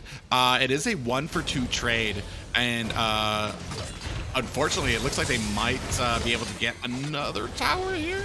Possibly. They are moving on in the mid. Now rotating up to the top. Probably going to steal this red buff, but I don't know if... Oh, concealed play from Gals. Waiting for the way of the dragon. Does land on to Zia. Zia trying to get away, but Yato comes in and collects the kill. Fried Chicken may just be next. Gals trying to move in. A nice knockup. Fried Chicken taking a lot of damage. Pogi trying to chase 4 members after Fried Chicken, but he still gets away. Absolutely crisp concealed play by Gals Cutie to get in there and take down Zia. Like they man, kind of caught a little sleeping there trying to take that red buff and not expecting that play. And man, the fast hands of Gals Cutie to get into the bush that he had no vision on and be able to get that way of the dragon onto Zia among 3 other players there. Yeah, and you can even tell, like, you know, he like definitely hero locked it. Like, he runs in, he finds his position, and you know there was like that split second, like, is he gonna do it? Is he gonna do it? And then finally it lands on Zia, kicks him over, and even it wasn't even like all the way back to tower. But wait a second, Gals takes a bit of damage. Kush is up with the road manipulation, but Pogi takes him out, and Zia quickly melts him down. It's a concealed play coming in from Zoltra, but Merciless is at the front line. Yato getting picked off from Fried Chicken. Can he get away? Yato re-engaging with the Darkening. Merciless taking a bit too much damage from Zia, running for the hills. Mobazane trying to get him, but Merciless does get away with the health bar back. Yato now defending on this mid lane tower, but Fried Chicken does not want to give them any space to breathe. BTK taking the tier 2 in the into mid lane now. A cannon minion left. Lord T able to clear the wave. Gals coming back. What are you doing, Gals? No one else is there. You're too deep. Lord T not wanting to come back up. The immortality does pop. Merciless Lord T now engaged with Mobile Zane. Able to get the kill onto Gals there. Merciless now also maybe too deep. Zia's going to be able to shred this down. He does pop the immortality on Zoltra, but the double kill goes into the hands of Zia. A bit of a miscalculation there from Gals Private. Yeah, unfortunately, this is the second time we've seen Gals kind of dive in before his team is ready. I mean, he's crisp. He can isolate. He can get that way of the dragon, but you need to make sure that your team is ready to capitalize on it. Otherwise, what you're going to do is you're going to cause an early death, and you're going to cause your team to be out of position because they're running in to try to support you. Yeah, I mean, that was just, I don't know what that, like his whole team was at the base. Gals comes in, so he's got to be a bit, you know, not too, can't be too cocky, right? Can't be too aggressive. Especially, it's not like you're way ahead. It's not like this is game 2. You gotta play it smart. And they've been playing very, like, both teams been playing very passive. And these are the moments both teams are waiting for. They're waiting for that one person to overextend a little bit. They're waiting for that one person to put the rest of his team out of position. Lord, though, now crashing, passing the river. Can BTK finish this right here? Yeah, it's going to be interesting to say the least. We do see that all the lanes are starting to sync up here. And right now at the bottom, we do see Masha going on into a little bit of the Zia there. Might be taking a little bit too much damage. I don't think Merciless is going to be able to get out of this. And we do see the top tower going down. We are only left at inhibitors right now, but the Lord did go down. We do see that Brilliance being activated by Yato. We do see the real world manipulation able to finish the job there. Gal's Cutie trying to bait out some abilities while Kush is still... Oh God, we just the isolation. Zia goes down with the help from Gal's Cutie and that way of the dragon. Like, man, when he's on, he's on. Red team base turret has been destroyed. And we do see up at the top the tower that does go down, but we do have another pause. Unfortunately, maybe a little bit of lag being caused on some people there. But man, such an essential fight right now. And man, like I was saying, Gal's Cutie right now, I feel like is the make or break member right now for AREA77. He is superb when he's on fire, when he's doing what he's supposed to be, those concealed plays into the way of the dragons, and able to isolate Mobazane, able to isolate Azia. Unfortunately, there are those small opportunities that he kind of gets a big head, dives in, and doesn't really have his team's backup. And that's what we're starting to see is like for a team like BTK, you cannot allow those slip ups because they will take it and they will run a mile with it.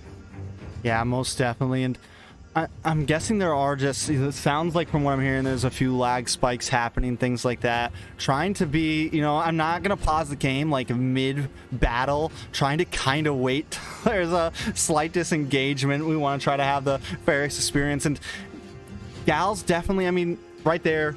And Zia's like been a target since probably game 1, and Gals knows that. So if he can continue to land that, maybe they can defend this. But right now, it's definitely a bad position. We're looking at what, a 5k gold lead for BTK. Yes, we're encroaching into the end game here, where, you know, it doesn't really matter how big your gold lead is, but it's still going to be a few minutes until that. So maybe AREA77 hangs on a bit longer and gets a play that they need.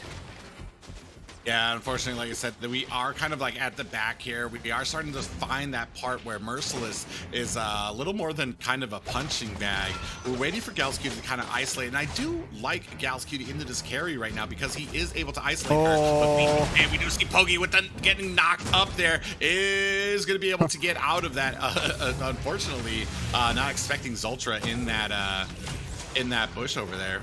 Yeah, walked right into them. I thought that was a for sure death sentence, honestly. But luckily, there wasn't any real burst damage close by. Gal's Cutie coming in with conceal play. Way the dragon on to Fly Chicken. That will spell death for the chicken. Gonna go down 55 seconds until Lord's up and 40 seconds until Fly Chicken back on the map. Should have just enough time to be ready for this next Lord conflict. Yeah, so right here, if I was AREA77, I would start trying to macro up these lanes, create some... Oh my God! Unfortunately, T again having issues, not giving enough space in between him and his front line. And unfortunately, Mobazane capitalized on that and is still able to get away as well. It all makes sense now. Zane is damage build. You know, that like earlier I saw him like one-shot T and I was like, okay. And then this time I was like, wait, I need to double check. Zane's been building damage build Karina, which I don't think it's too hot, but he still is making it work. Nice way of the dragon though onto Zoltra. Pogi trying to dash in, Yato as well, but the conceal comes out to help them get away. Lord now back on the map, but Mobazane has 10 seconds until he is on as well. BTK gonna try to zone them away and buy as much time as possible to get the retribution back in the game. Yeah, unfortunately, I don't really like that use of abilities on Zoltra on this Grok. Right before a Lord comes up here, it does look like, though, they are going to kind of like play it back a bit, not actually going to go for the Lord yet. So they should probably have all of their cooldowns by the time this fight happens, and we are at 5v5. So it's going to be on to who can initiate better. We still do have to worry about that Zia and the real world manipulation coming from Eve. So it's all going to come down to how we can posture, how we can macro. We do see up at the top that we are pushing a bit, so that now we do have a 5v4 here, as at the top Fried Chicken is going to have to engage and take those minions. Is this going to be enough time? The Lord only 10% damage comes down. Way of the dragon on the Zia. Zia goes down. Lord T with the damage there. Zoltra is able to get away. Real world manipulation does come down. Gal's Cutie kind of baiting out abilities here. Boggy is latching on to Mobazane. This might not be what he wants. Mobazane is able to take down Pogi, and unfortunately it is a 1-for-1 trade right now, and nobody is any better than where they started before this Lord initiated. Well, I do say that, you know, Zane will have his retribution before Pogi is back on the map, right? And also it's going to be a bit more time before Pogi. It's going to be an extra 13 seconds, which doesn't sound like a lot, but enough time to maybe start a Lord fight and maybe even finish it before Pogi can get there, or at least get a really good position on it. I will say that Pogi did a wonderful job at macroing that top lane, forcing Fried Chicken to go up there, and that was when AREA77 kind of made their play. The only problem was Pogi got a little overextended, got a little too close to Mobazane, and got taken out. Lord, though, is up here, Private. Yeah, we are only at about 10% damage. I think Pogi is actually going to have enough time to get back here, but is he going to be able to get a blue buff before we go on to this Lord? A lot of damage coming onto the team here, but they are still kind of like almost at full health. Oh, Fried Chicken does go down. Zoltra looks like he's going to be next there. Pop up by the Lord. Merciless in a lot of trouble. Merciless taken down by Mobazane, and that real world manipulation comes down as Yato is able to brilliance out of it. We do see Pogi is joining the fight now, does get popped up, is already taken down to half health, but he still does have that immortality. Are they going to be able to get it? Mobazane picks up the Lord, and the rest of AREA77 is going to have to disengage as we have minions crashing at the base. Oh my god. Wait a second. Nice way the dragon. Mobazane does get taken out. So at least you get something there, right? Like, that was a nice response play. They decide to find a weak point, take it. Zane now at a 50-second death counter, but still, man, that was so... I mean, anyone could have got that Lord, but the quicker fingers did capture at that time. Lord, luckily, is marching down quite quickly, so maybe they can do something here. Oh my god. Oh my god. AREA77. Oh my god. The pause meta has arrived in North America. No, I'm just kidding. Yeah, unfortunately, it took the long way around. But we do have this Lord kind of crashing up at top. They don't have this bottom lane synced in. Might be a mistake for BTK here, as well as they're going to make short work of this bottom lane. Just like Pogi doing his, he's already going to take down. He might be in a little bit of trouble. He's going to finch pose. He's going to be taken out. He is able to finch pose away, luckily, but we have the whole of AREA77 here. Now, this is where it's going to come down to how patient your team is. Is Gal's Cutie going to be able to wait for those open opportunities where he has his team ready? Because this is the point where it's decided by mistakes. It's true. I mean, we're 23 minutes in. One death is you're looking at a 50, 60-second death counter. You're off the map for a minute. All it takes is that one play, and there's a mistake. Zoltra will go down. Kush tries to use a real manipulation, but he gets picked off with the way of the dragon. Gal's Cutie does take a bit of damage, but that is a 50-second death counter. Fried Chicken coming in, but AREA77 knows they have a slight advantage. And what I was going to say is, Bogey's gonna be able to macro very well and still get back to the Lord Pit, right? So that is like, if they use Bogey as a split pusher, which we saw earlier in the last Lord fight, it could spell a little bit of an advantage here for Area 77 this late in the game. Yeah, and absolutely a great engagement there as Zoltra entered that bush. Gal's Cutie waited, was patient, waited for Kush to activate that real world manipulation, and then he was on top of him. And then we do see Merciless coming in here onto Zia, taking down the half health. So Merciless is gonna have to disengage as the rest of BTK is sitting there in wait. We do have 38 seconds, and I do feel like, oh my god, Kush does get taken down. His immortality is activated, real world manipulation comes down, but it does him no good. It is a 3, oh actually no, it's only a 4v5 right now as we have 25 seconds, and looks like the rest of Area 77 is gonna go ahead and latch on to this tower, taking it down. So we are at inhibitors for both teams with the slight advantage to BTK as they have one down. But man, 12 seconds to go in this Lord, and I definitely like Area 77's positioning for this. Yeah, they're definitely picking it up. They've dragged it out. I haven't had this long of a game in a, I mean, this long of like a good game like this in a while. We are really creeping in. Area 77 starting up in this Lord and just shredding it down. What was that? 4 seconds? 4 seconds, Private?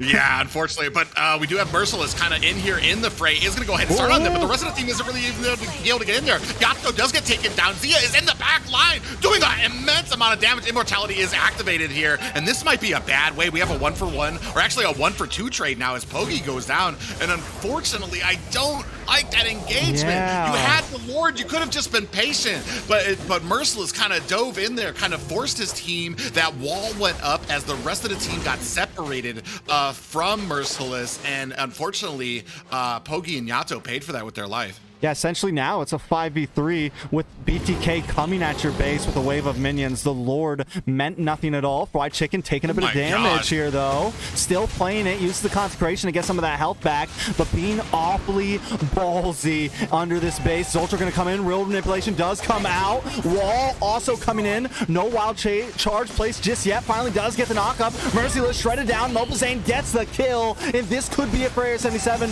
Zoltra getting awfully low, but Zia's locked on to the base. We're looking at 50%. Gal's Cutie gets a kick into the fountain, melting him down, but Zane's gonna lock onto this base and take game 3. It's 2-1. BTK is up. Oh man, a great game and patience by both teams, but unfortunately when you're at this high of a tier, it's those tiny little mistakes that make the most difference. We saw twice as Gal's Cutie kind of dove in before his team was ready, and then we saw as Merciless kind of charged in as that on that Masha, but unfortunately a good play, not even really a big mistake on the side of Area 77, because it was on Zoltra who separated the rest of Area 77 with that wall, which allowed them to kind of separate onto Poggy and Yato and get the kill there. Yeah, I mean, that was a rough finish for Area 77. It felt, it felt like it was in their grasp. It felt like they had it in the bag. They were to get some nice picks around that 24-minute mark. They get the Lord, and it just took that one team fight. And you were mentioning mistakes. You're mentioning those are the things that matter. It's not just about when you get that late in the game, you can get objectives all day, and it still shows after you get that objective, if you don't move forward correctly, you can still lose the game, and that's exactly what happened there. And it was a little off camera. I don't know if Merciless forced that engage or if he was just rotating down. All I know is he walked right into BTK either way, and that was just a wrap for them. Yeah, and unfortunate because it was a very close game that could have gone over, especially the second to last Lord fight. Just both teams felt like they were on a very even scale. It could have gone either way there, but like I said, just that Mobazane had faster hands than Pogi did on that retribution. So unfortunately that went over to them, and but like I said, a very crisp game by both teams here. It's just those little mistakes that kind of stand out there that have been kind of hankering on Area 77. And not to mention right now, Shark has now joined the lobby, so looks like we're subbing out Zoltra, bringing in Shark. Will this make a huge difference? Maybe you'll finally get to see that Matilda you love so much, Private. Yeah, we'll see about that. 2 minutes, or not even 2 minutes, a few seconds. Hey, you're good. So we're coming into game 4, best of 5. BTK takes this right here. They take home the scrim, right? AREA77 takes this. We go for the long haul, what some of my friends like to call a rubber band match. AREA77 and take it down to game 3. Can AREA77 come back? I wouldn't say that they were completely out of it last game. Definitely had some opportunities there, but BTK held strong, held their composure, and were able to find a weak point, come back, and take the game for themselves, putting them in the lead here. But either way, I gotta say, what a match this has been. These past couple of games definitely been amazing, definitely been back and forth. I mean, these are the things that I dream of. These are, we've been talking about BTK just sweeping through, and I gotta say, AREA77 is putting up a fight right now. Definitely not looking like a complete one-sided match at all. Yeah, definitely not at all. Especially, it's close. And honestly, I don't think we're going to see the same games when we get into the NACT either, because that's going to be, I feel like both of these teams are going to be on their mark. So I'm definitely expecting a much closer game and a much more tighter, quote unquote, shot group from Gals Cutie when that time comes as well. So it's going to be interesting. Well, since Zane's using the bathroom, I'm going to use the bathroom as well real fast. I'll be right back.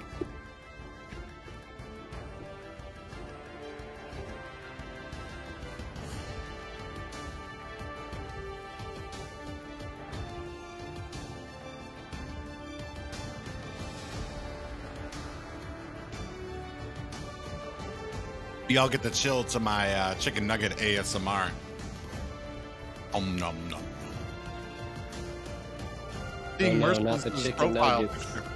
Yeah, seeing Merciless's profile picture got me all hungry. You eating like Chick-fil-A over there? I don't know. My brother made them.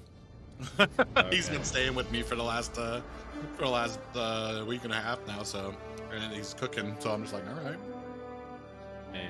I don't ask questions. I just saw nuggets. He's like, there's food there, and I just took it. Just happened to be Merciless in here with a picture of a chicken nugget. I've been watching these games though, absolute craziness going on.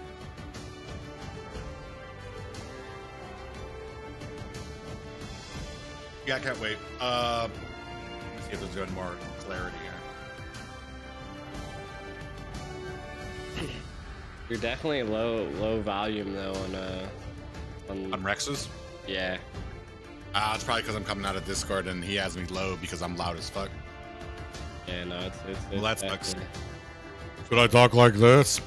I think he just has to turn you up, to be honest. Even if it blows his ears out.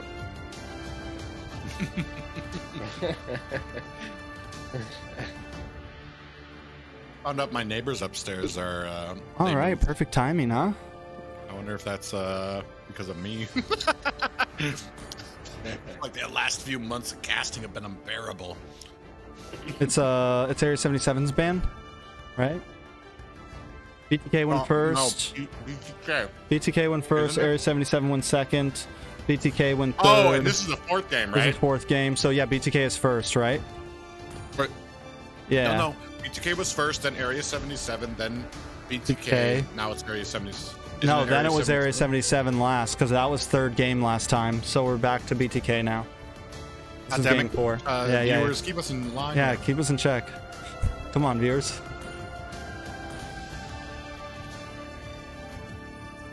Your team is banning. Is that the All real right, we are shark? on the fourth. Sorry. Should be. Why would it? I read a comment. I know I shouldn't have. Justice in the world. It just came out of my mouth for some reason. I was like, what does that even mean? No, this is fake BTK and fake AREA77. Anyways, coming into the fourth match, BTK, if they win this, they take the series, they take the scrim. If AREA77 wins this, we go into what we like to call a rubber band match.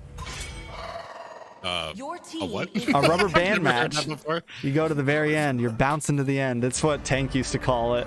We all used to say the same thing you said, but now I use the term.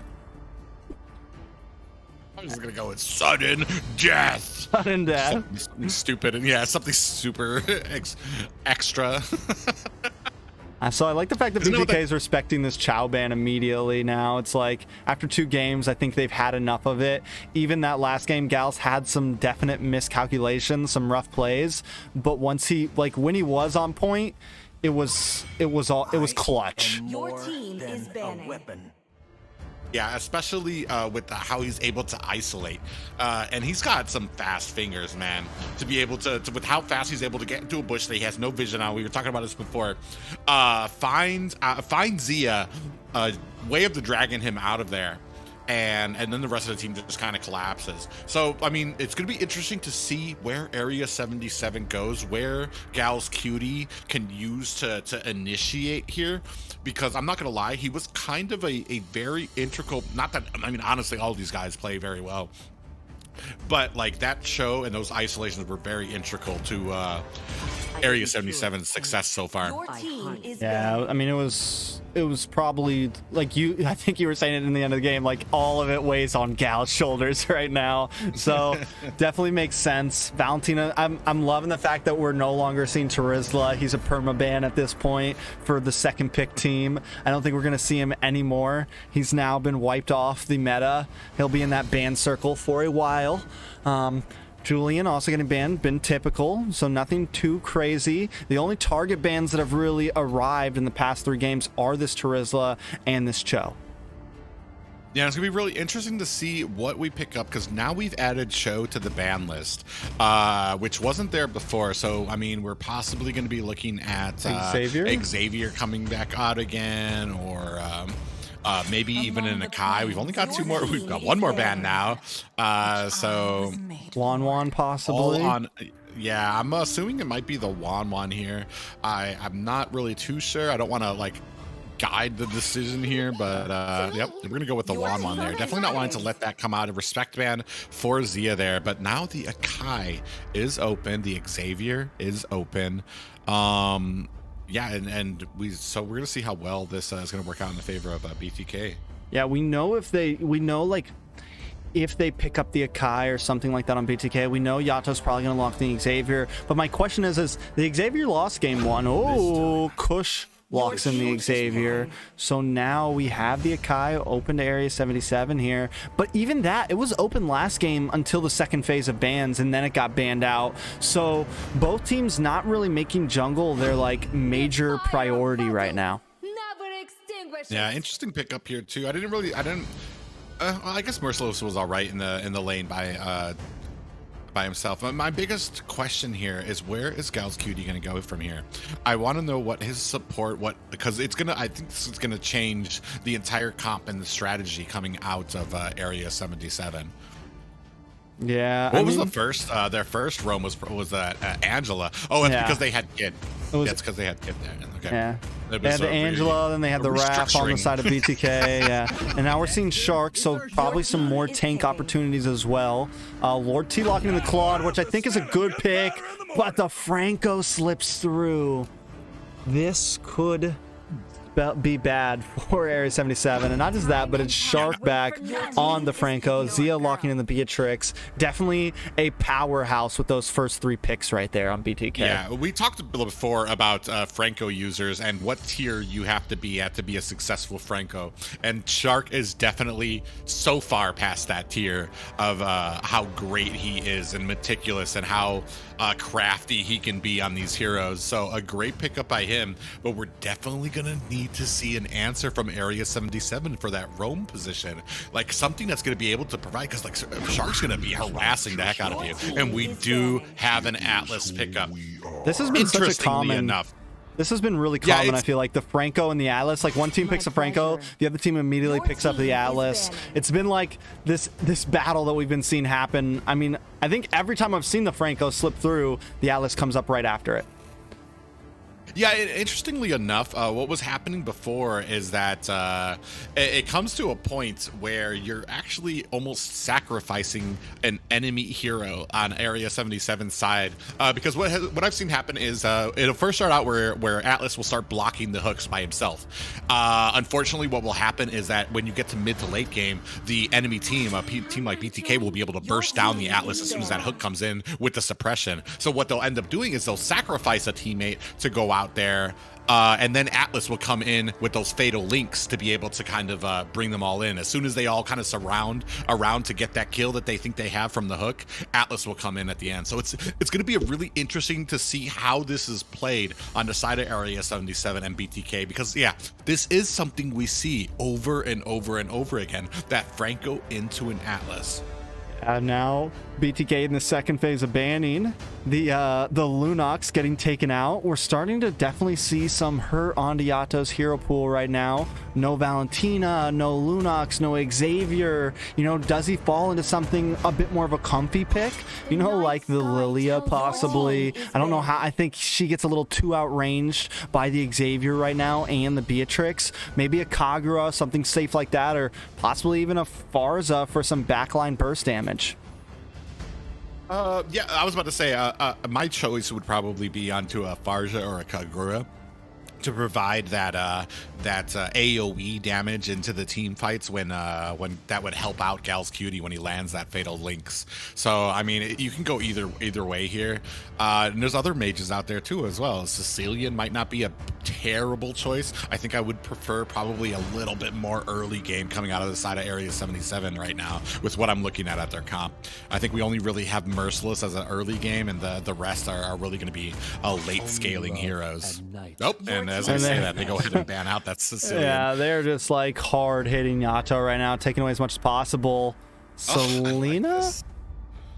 We're gonna see. Kagura, There's a Farza. lot of options. There's a lot of options here. I definitely don't think Lilia though, but there's a lot of good options to be using. I think the Farza could be good. The problem is the Franco, right? The problem is even the Xavier does have some nice range. He's got to get a bit closer, but Yato's going to have to be very careful with his position. Kind of like how when we were talking about Cushion last game, like with the Eve, you got to be really careful when you have someone that just, when you got a target on your head like that, you know? So I do like the burst damage potential from Farza. I like the early game aggression and the rotations, but we already know Shark is just going to be trying to gun Yato down. Well, like I said, this is all going to come down to initiation. Oh, gosh. This is going to be interesting. These are like literally the five. If they pick up that Dairoth, these 5 heroes on the side of BTK right now are like things that have been on the ban list for the past month. You know what I'm saying? Like things that like you normally don't. You normally see like one of them. You see the Akai or you see the Xavier. You see the Dairoth or something, but you never see all of them lined up like that. So, I mean, from picks alone, man, BTK looks stacked right now. They really do. And with the Zakai, I'm not really sure what you're going to be picking into this, especially since we already have our roamer. Oh, so we're going with a XP lane Akai. Okay. Very bulky. I guess maybe trying to take that out the hands. I've heard, I hear XP lane Akai is very strong. I just haven't seen it myself yet. I don't really like a Benedetta. I'm gonna say, man, I'm not a fan. I'm not a huge fan of Benedetta. Never have been. She had her place in the early when it was the assassin meta. I just don't feel like when it comes to tanky compositions, when it comes to people like Akai, there's not much that she's gonna be able to do. I don't know what Pogi's doing. He's thinking too, you know, he's like, oh man, and they don't know if well, after the Ballman, you have to know Pogi is going to lock in that X-Borg once again. Did they win? Was game 2 with the X-Borg that they won, or was it game 1? Yes. Game 2 is when they won with the X-Borg. Into a Karina though, so into a Karina. It's going to be interesting to see how this works. Kind of similar to a Ballman. Kind of like, you know, at least like you have to get like Ballman's got to get up close and personal with him, and they do have the Atlas this time, so there are some possibilities for AREA77, like some nice combo possibilities here with the Atlas, with the with the feathered airstrike, the blazing door. Like, I'm seeing kind of reminiscence of BTK in game 1. A lot of combo possibilities from AREA77, but is it going to be enough for the Franco, the Akai? You know, just it's not going to be an easy game for AREA77 here, I feel like. 5 seconds till the enemy Yeah, reaches it's the going to be battle. pretty interesting here too, especially because Balmond, I feel like he's got the upper hand. He's quite superior when it comes to picking up objectives. He's just got that burst that he can do with his lethal counter and retribution that I don't think Pogi is going to be able to contend with. So you're going to have to be looking at, and we already have a pause coming up, and so are we going to be looking at a little bit of a problem when it comes to these objectives, and that we're going to be looking at the team of AREA77 to look for those early type of like team engagements. And I'm not sure that this is a comp you really want to kind of go in early with. It does take Atlas a while to kind of start getting into mode. Yato, unfortunately, or fortunately for them, Yato does scale pretty fast on this Farja, is able to get around the map with that wings by wings, so should be able to provide a lot of support. It's going to come down to how well that Yato can position themselves and how great Yato can be on this Atlas to react to Shark. You know, on a hold real fast, I got to give some respect to Kush there. Yato just standing still, right? And I'm pretty sure he either disconnected, lagged, something happened. And like Kush like shoots a shot at him. Yato doesn't move at all. They bring him down to about half health. And like they don't force it. Like Shark starts popping the recall because they knew. They're like, oh, Yato disconnected. Like, we're not gonna do that. We're just gonna chill for a second. They definitely could have capitalized on that moment and just taken the kill, but a little bit of good sportsmanship. So I gotta point that out, you know. I was gonna say, but they taunt and they go in the line and then they start recalling and oh my god. Well, I mean, it's moments like these that you know there's still hope. You know, there's because like, I mean, of course, if this happens in the tournament, this is never. It's not gonna fly. Oh yeah, It's not sorry. gonna fly. I would expect nothing else. I'd be like, Matt, well, what do you? Okay, watch so we're gonna watch start back Franco up here in hook him 3 real seconds. fast. Like, yeah, gotcha. Instant wings by wings. Yeah, so we are going to see a little bit of a fight. I'm eager to see how well. I'm going to guess Akai's going to probably do pretty well against the Masha. I think once he gets level 4, in the beginning, he's going to have some trouble. First 3 levels, he doesn't have a whole lot to deal with all those health bars and the damage output. Because he doesn't have that jungle emblem, you know, he doesn't have big damage. So it's going to be a slow game for him, I think, in the early phases. Yeah, Merciless already forced to kind of go back there. Kind of did get stunned up by Kush and then followed up quickly by Shark on that Franco. So, man, maybe a kind of a spell of things to come here, unfortunately, for the side of AREA77. Yeah, I mean, and again, we're similar to game 1. We're seeing this 2-on-2 standoff in the gold lane.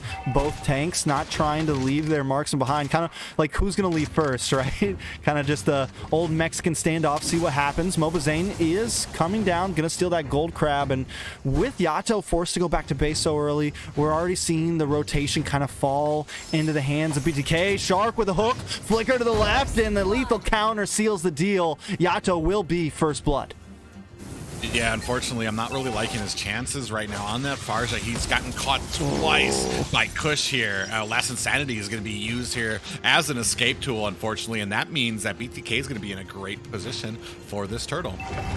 Yeah, very nice position. Masha, Merciless, is kind of playing the wall here, but I don't think he really wants to force it. Is going to come in onto Kush. Maybe does want to force it. Does have a lot of health bars. Mobazane will secure the turtle, though. Feathered Airstrike comes down, but Merciless is going low, and the Dawning Light seals the deal onto Merciless, putting a kill into the hands of Kush.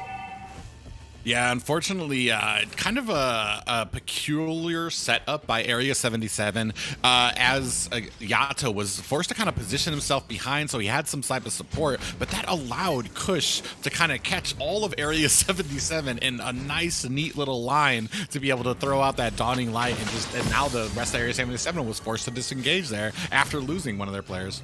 Yeah, I mean, and now we're starting to see the advantage that that this composition is having over AREA77. Shark landing some decent hooks. I mean, even just the bush checks, things like that.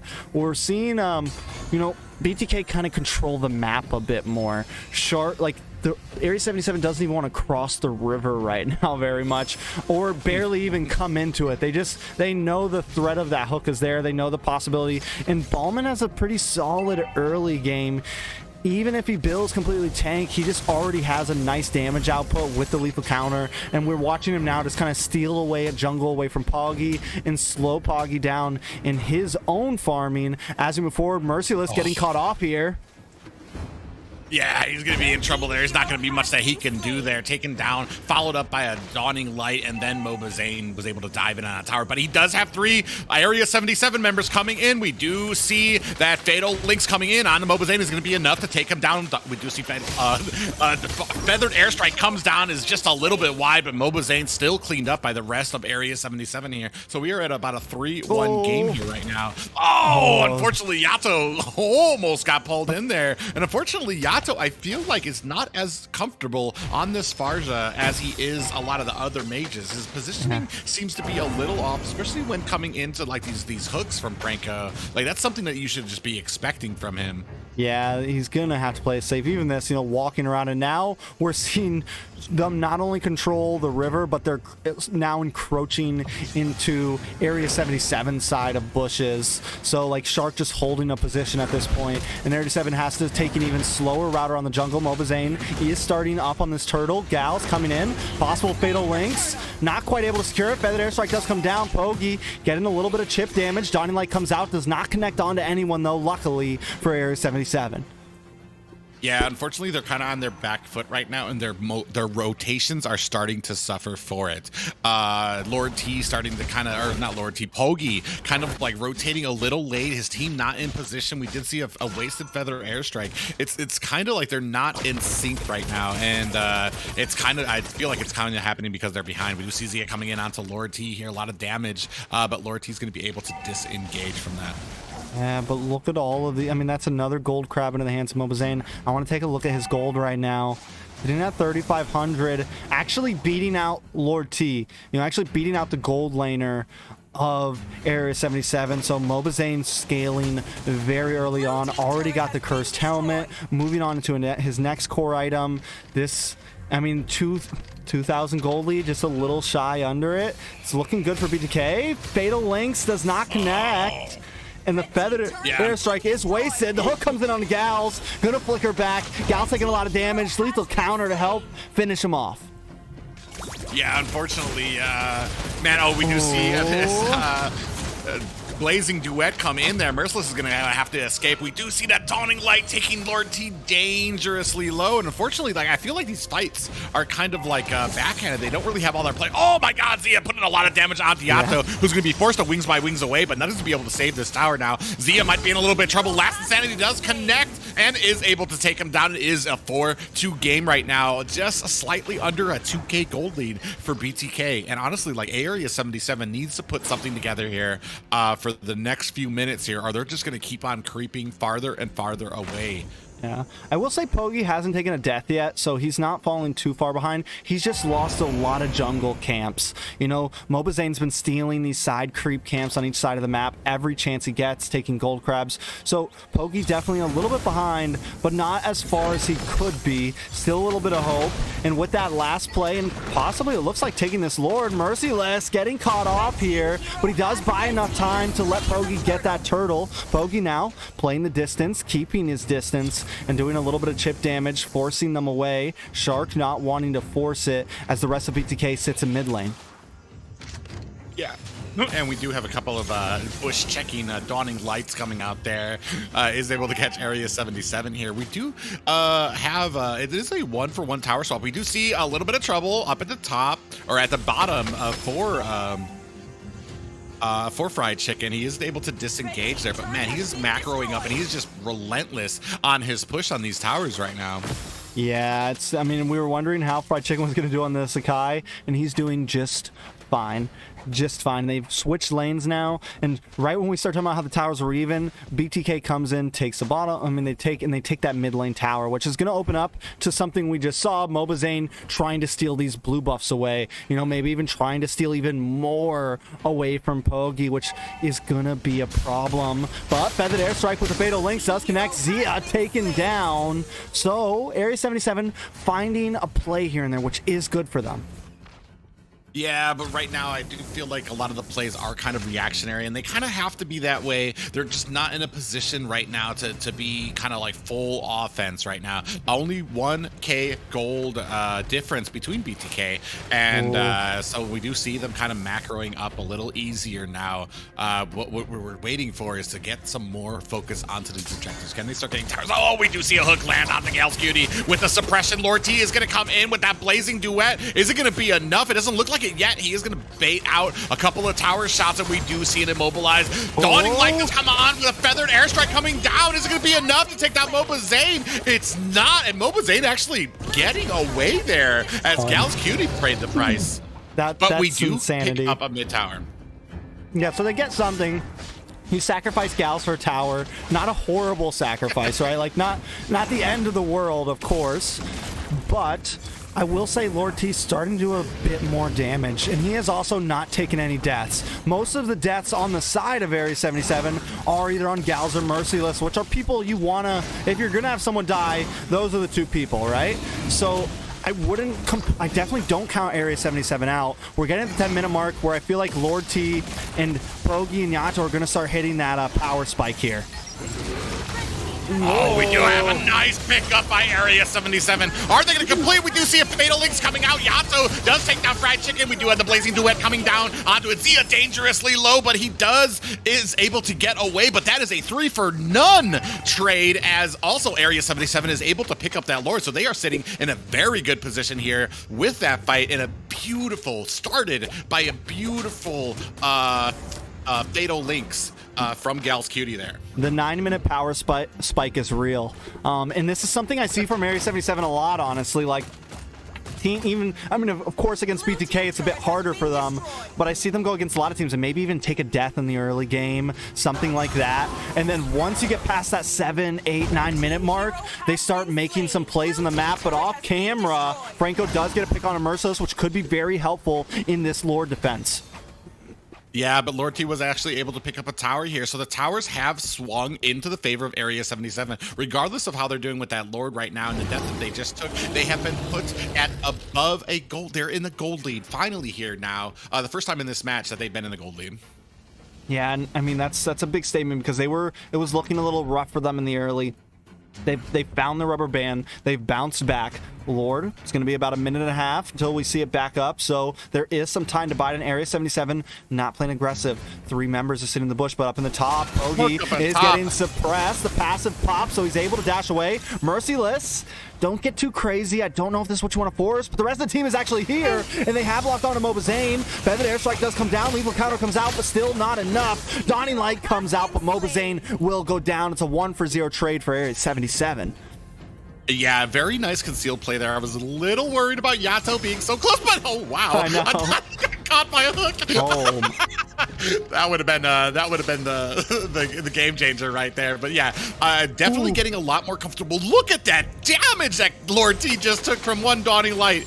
That's going to be a problem as we start moving here past the 12-minute mark here in this match. Yeah, I mean, and Push and Zia both. Zia landed a sniper shot onto Lord T there, brought him down very low. Dawning Light almost finished it off. So even just the coordination with that, the call from Kush, able to land that far of a shot onto Lord T, definitely an issue. So both teams, as we're looking at, both teams have some late game potential.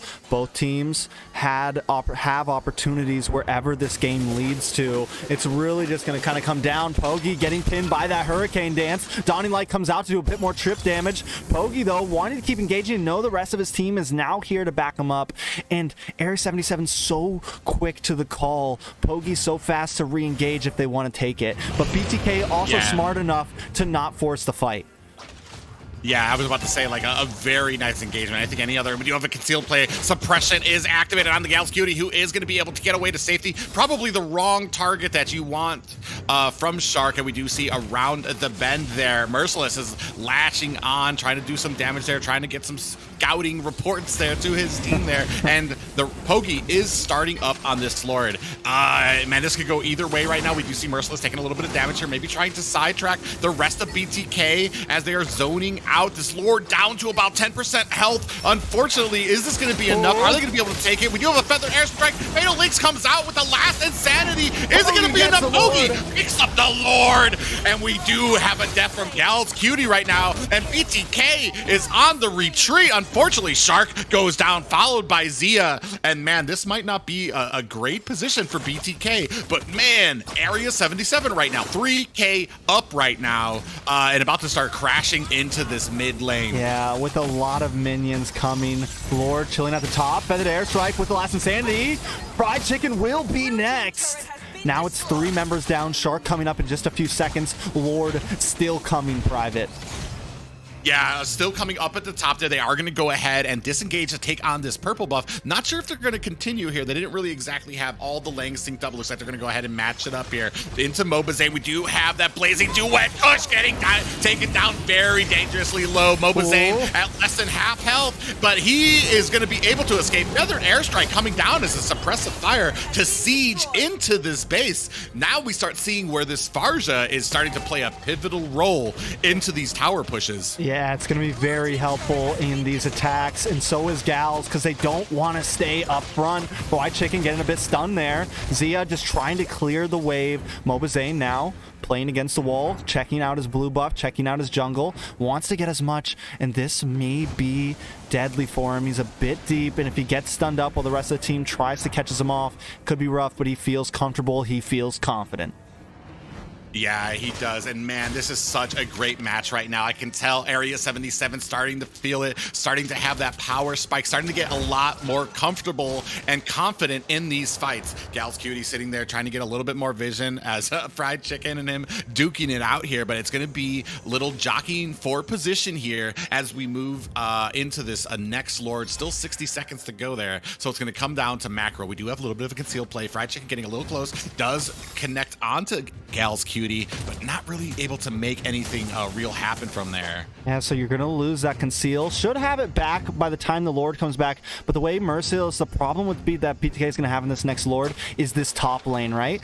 You have the super minions constantly coming at you, so really AREA77 doesn't even have to macro that lane if they don't want. Their minions are going to win out. And it's their minions are going to win out. Yeah, you got so, right. Yeah, I did. Minions there. So that is going to spell a bit of a problem. Definitely AREA77 now controlling the map with only 20 seconds, but a nice hook on to Pogi. He fires back with a last Insanity. Gal's Cutie tries to use the Fatal Links, not quite able to connect. Now AREA77 has expended a lot of their material. Gal's Cutie getting caught up. Mobazane engaging, able to pop the Immortality. Pogi still up, is immobilized, but Zane wants to keep going. Fried Chicken popped out in the back line. Pogi collects the kill. A nice immobilized on a Merciless. Mobazane responds back by taking a kill for himself, but Lord T keeps going. Takes out Mobazane. Lord T takes the kill. A 2-for-1 trade. Lord still on the map, but only Pogi has the retry.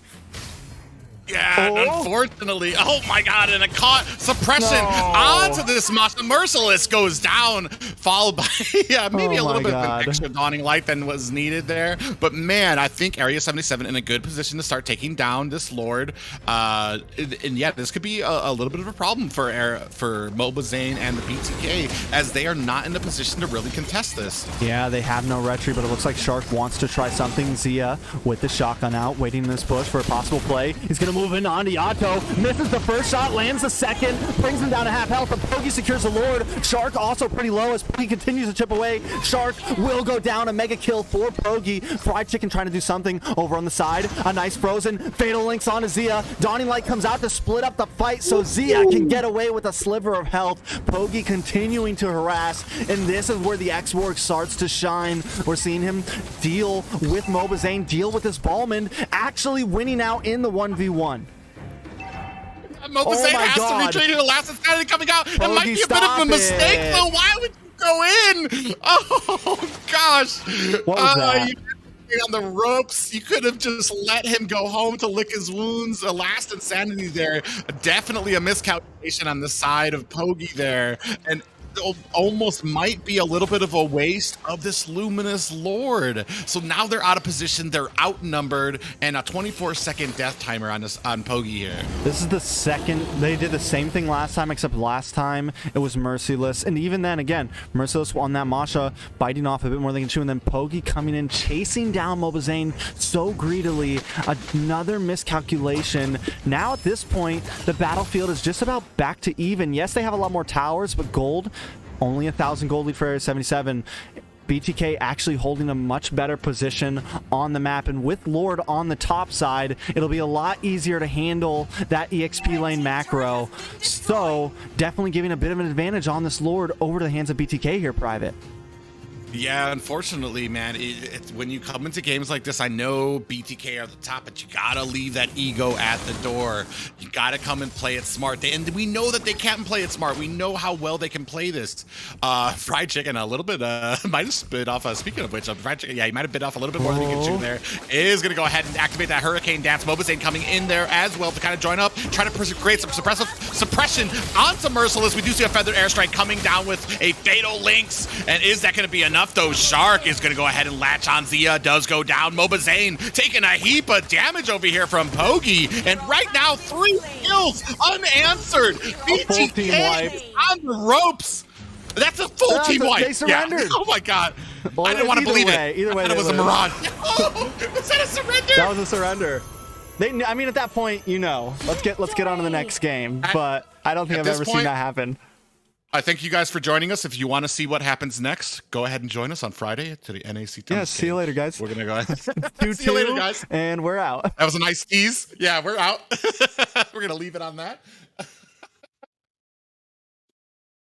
Wow. Now, look, I'm still speechless. Anyways, a little bit of a. Somebody said it in chat. I was about. Oh. Hold on, guys. My Discord restarted on me real fast. Even Discord. Sorry, even Discord couldn't believe it. My Discord restarted on me. You went silent for a second. Well, yeah. Even right now, just both teams kind of making mistakes, getting a little too eager at the end there. But unfortunately, AREA77 in a much more dominant position. And then as soon as Shark was kind of caught, man. Both teams, like I said, like we're at a level now. I think these games are starting to show that NA is starting to even out a bit. Yeah, even out just a bit. We'll say it now. It's not an NACT yet. I just want to say, like, it's coming out there. We can't be making those types of mistakes against teams like this. Even though we did see some mistakes, like a little bit of a difference here today.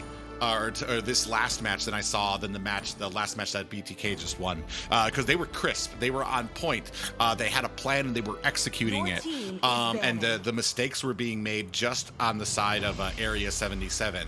This game, I felt like they were getting caught out of position a lot, especially that last engagement where Shark got caught out and then decided to kind of run deeper into AREA77's jungle, which forced his team, as I was talking about last game, forced his team to try to come in and try to support him. And unfortunately, it wasn't enough, and AREA77 was able to capitalize on it. Yeah, you know, the chat's going wild right now. People are loving it, and this is what we want to see, right? These are the games that we love. Best of 5. I mean, who would have thought?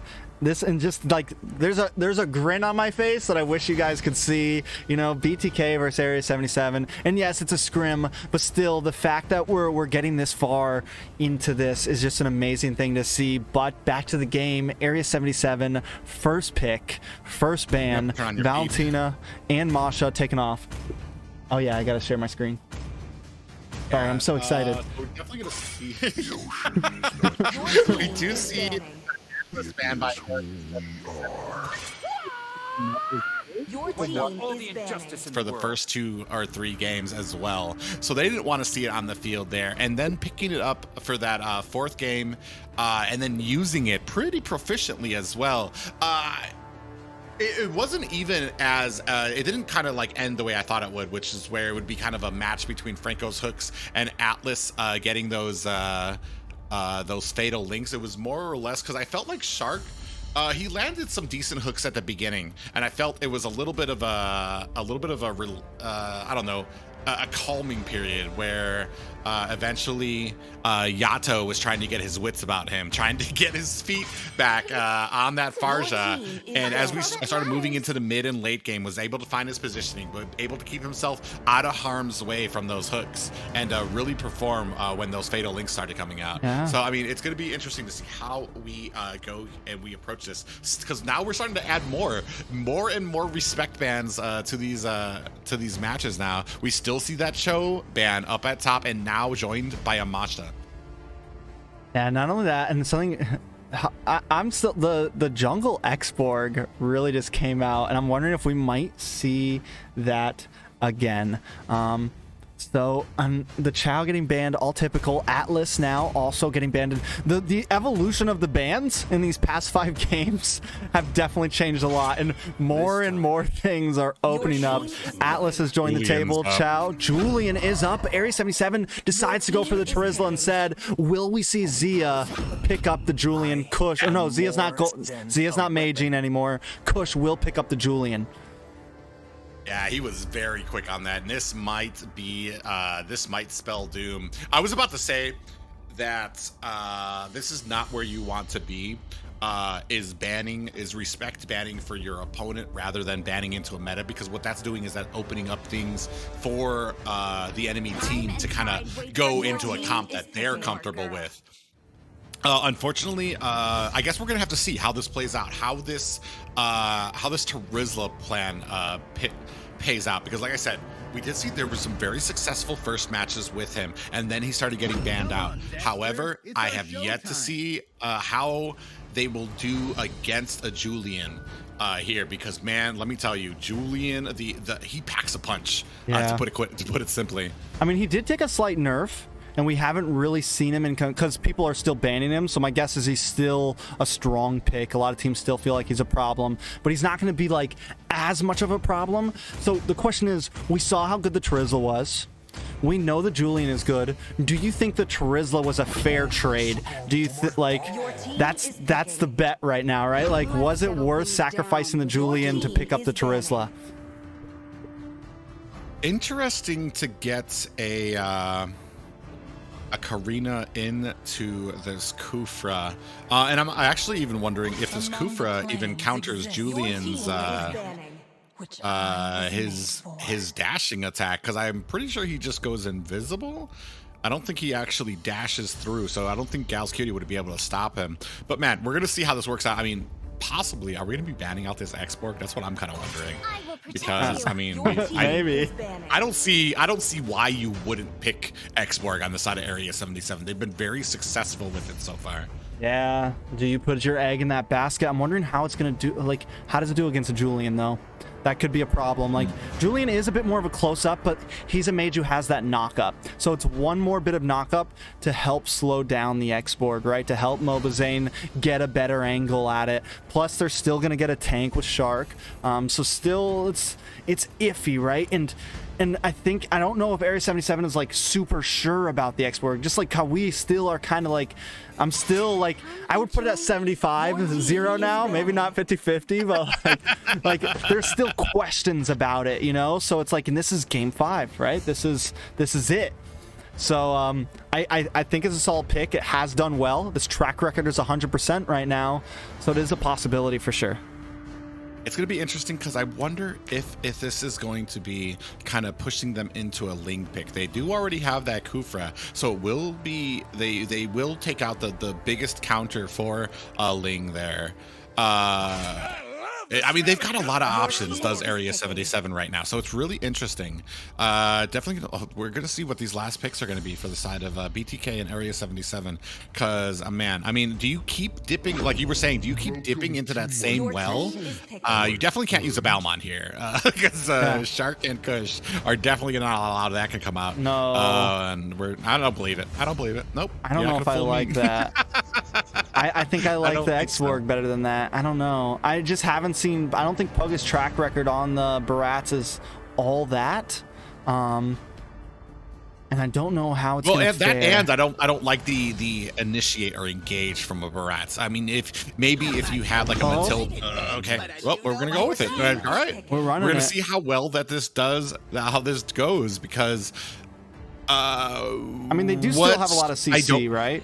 They do still have the Charisma. they have a lot of CC. They have the Sanguine Claws. They have the Tyrant's Rage and the Tyrant's Revenge from Kufra. Like, they have that. And they have plenty of late game burst potential with Yato on the Sicilian. And we've seen how well Lord T does on the Claude. So I wouldn't really count them out.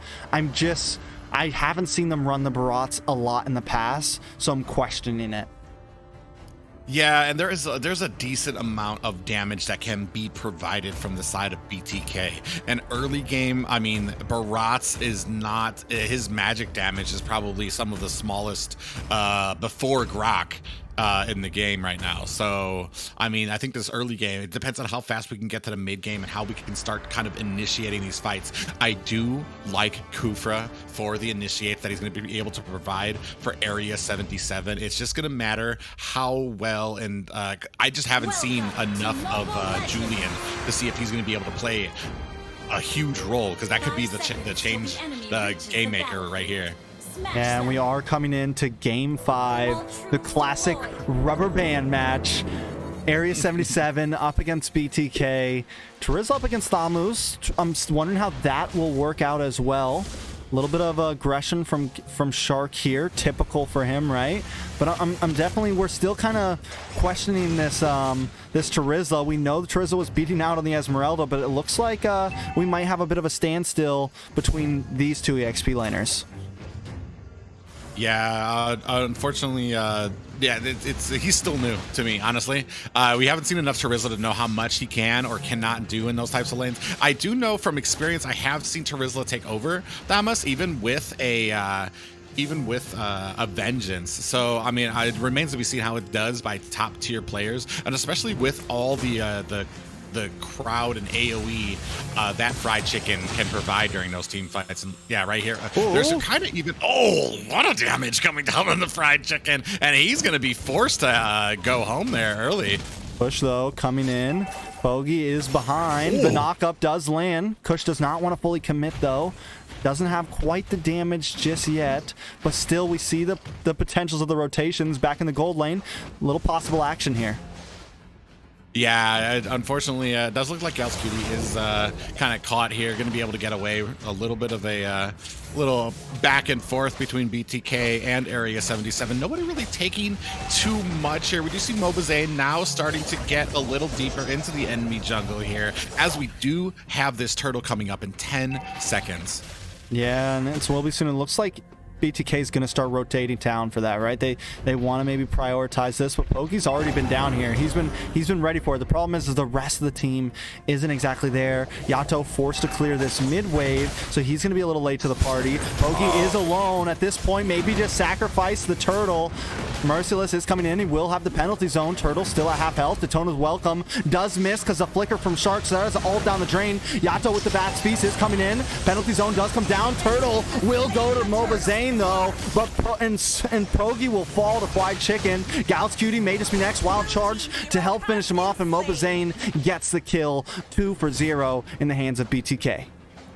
Yeah, unfortunately, not really liking, like I said, the mobility is kind of an issue for Pogi on this Barats, and I've never really liked them.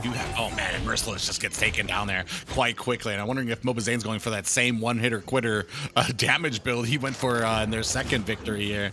Yes. Yeah, looks like it. He definitely is. And yeah, that's going to spell a lot of damage for the side for Pogi here, especially since, like as I said before, he doesn't really come stock with a lot of magic defense. Yeah, it's definitely, I mean, it's definitely a glass cannon build.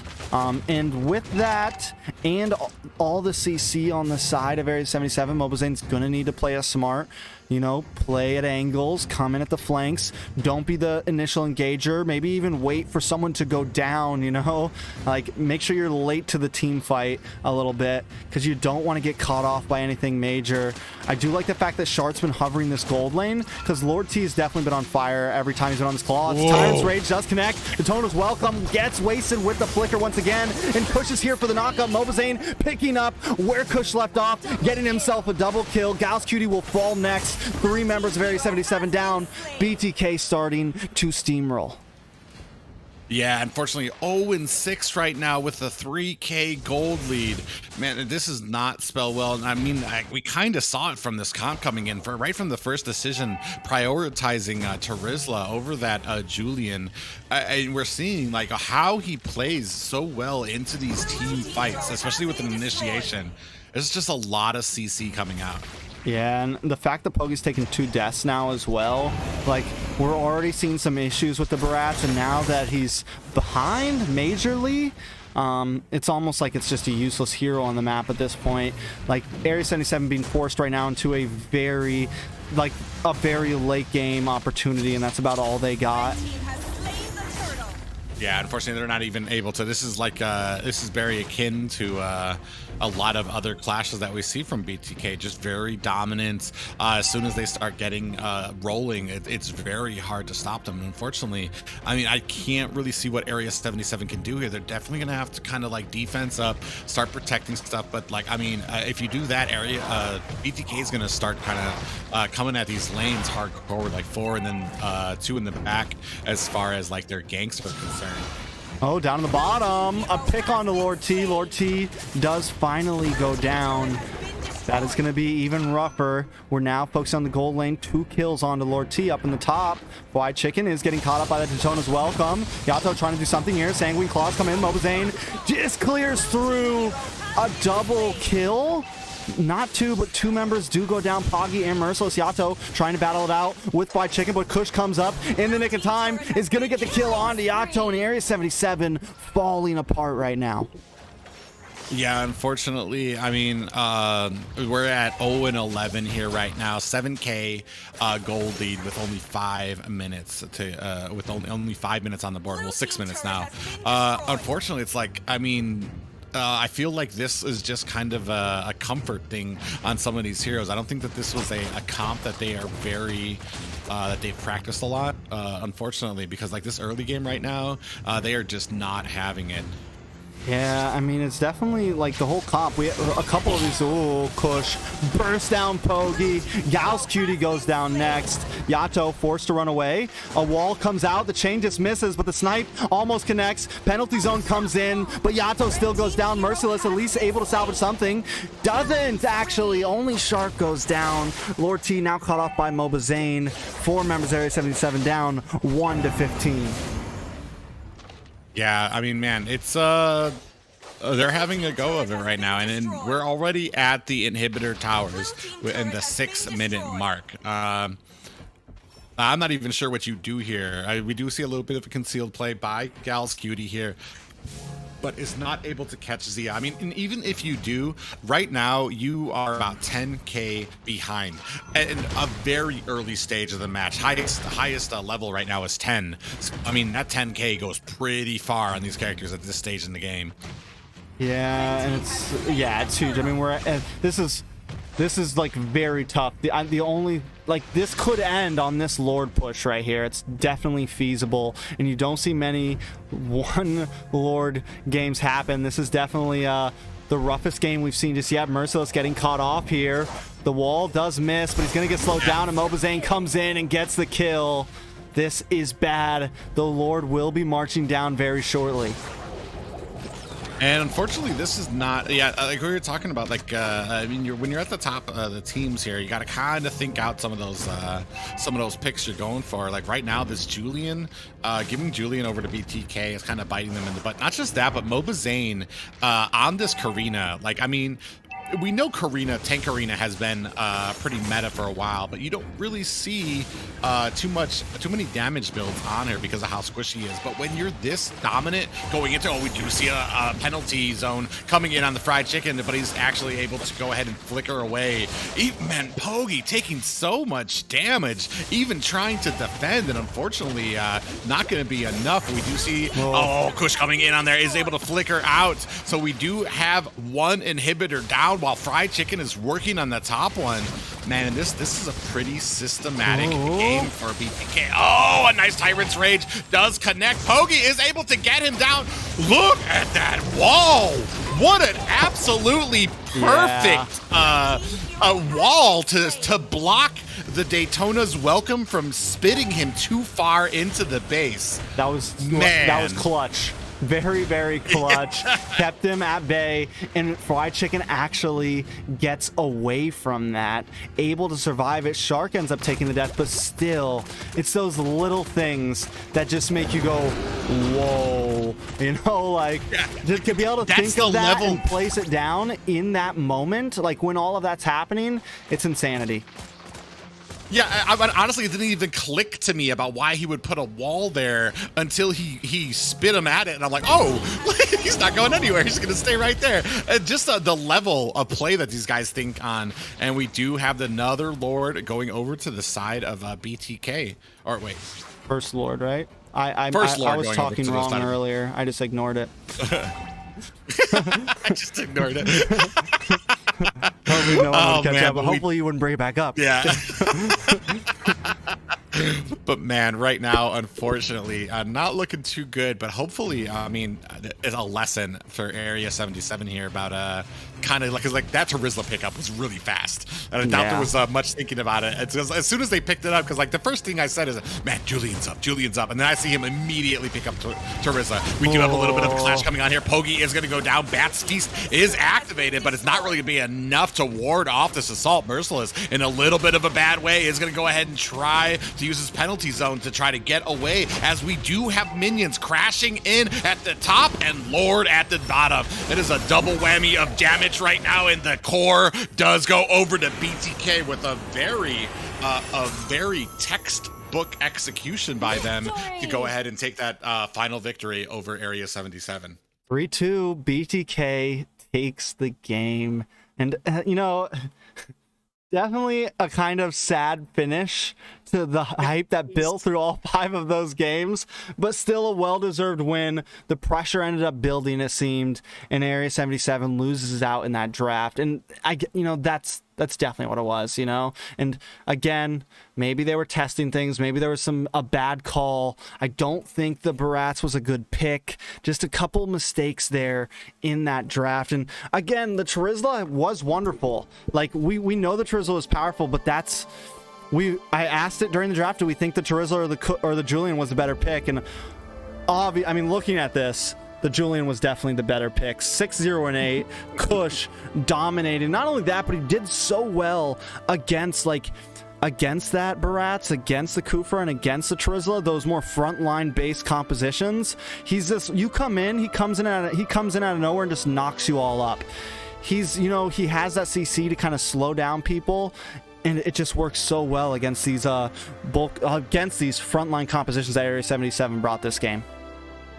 Yeah, amazing. Like you said I think this was kind of lost at the draft. Got a little too eager with that Terizla pickup. Not really kind of. But the saving grace here is I know a team like AREA77. This is a learning experience. Sad to end the series on that, but man, they'll never make that mistake again. Yeah, that was a beating that they took. That's a learned beating. Like, that's something you learn from. Unfortunately, like you said, just way too much damage coming at them so early. And even the X-Borg was still up. Like, I didn't really see anything on the side of BTK that was like such that yelling at me, don't pick the X-Borg. It was still up there. Yeah, they could have been expecting it, but I mean, it was successful. Maybe kind of saving that for a little bit, like especially with Barats up there. I mean, I can think of like a few dozen better tanks I would rather have out there than Barat's right now, just because of his mobility issue. Not just his mobility issue, but you have him without somebody else that can help bring that movement speed to you in a Matilda, a Rafaela. I have to make an announcement. All right, so listen, guys. BTK wanted to go best of 7 before this game. AREA77 also wants to go best of 7. I can personally not do best of 7. I do have someone that's willing to host the lobby, so they will live stream the game in the NASL server if you guys want to tune into it. I cannot stay up any longer. I didn't even expect to do this scrim. Honestly, it was like a surprise to me, but the rest of the game, or the rest of the games, however long these two teams want to keep on going, I call it at that personally for me. I'm going to call it at the best of 5. They will continue to scrim. If you guys want to watch it, feel free to watch it on Zane's stream from his perspective, or you can watch it from a tournament spectator perspective like this in the NASL Discord server. I'm posting the link to it in the chat right now. Feel free to join, verify yourself. It'll be in the Talk and Chill VC, but we are going to end this stream here. Thank you guys for tuning in, watching. We had it was a lot of fun. Hopefully, you know, this is some foreshadowing of the future. Any last words from you, Private? No, just a great game. I think I'm gonna have to call that too. But yeah, definitely let me know what happens, because do have work, and I definitely kind of want to save this energy for the tournament coming up this Friday. So guys, like you said, it's going to be in the NASL Discord server. If you guys are going to be joining us there, Friday night, 6:30 Eastern Standard Time, the North American Challenger Tournament. And you can see these teams and more, the top of NA, competing for $10,500. Be there or be square. I don't know how you feel. Hell yeah, bro. That was great. All right, guys, have a great one. Maybe we'll see y'all in the Discord. Oh.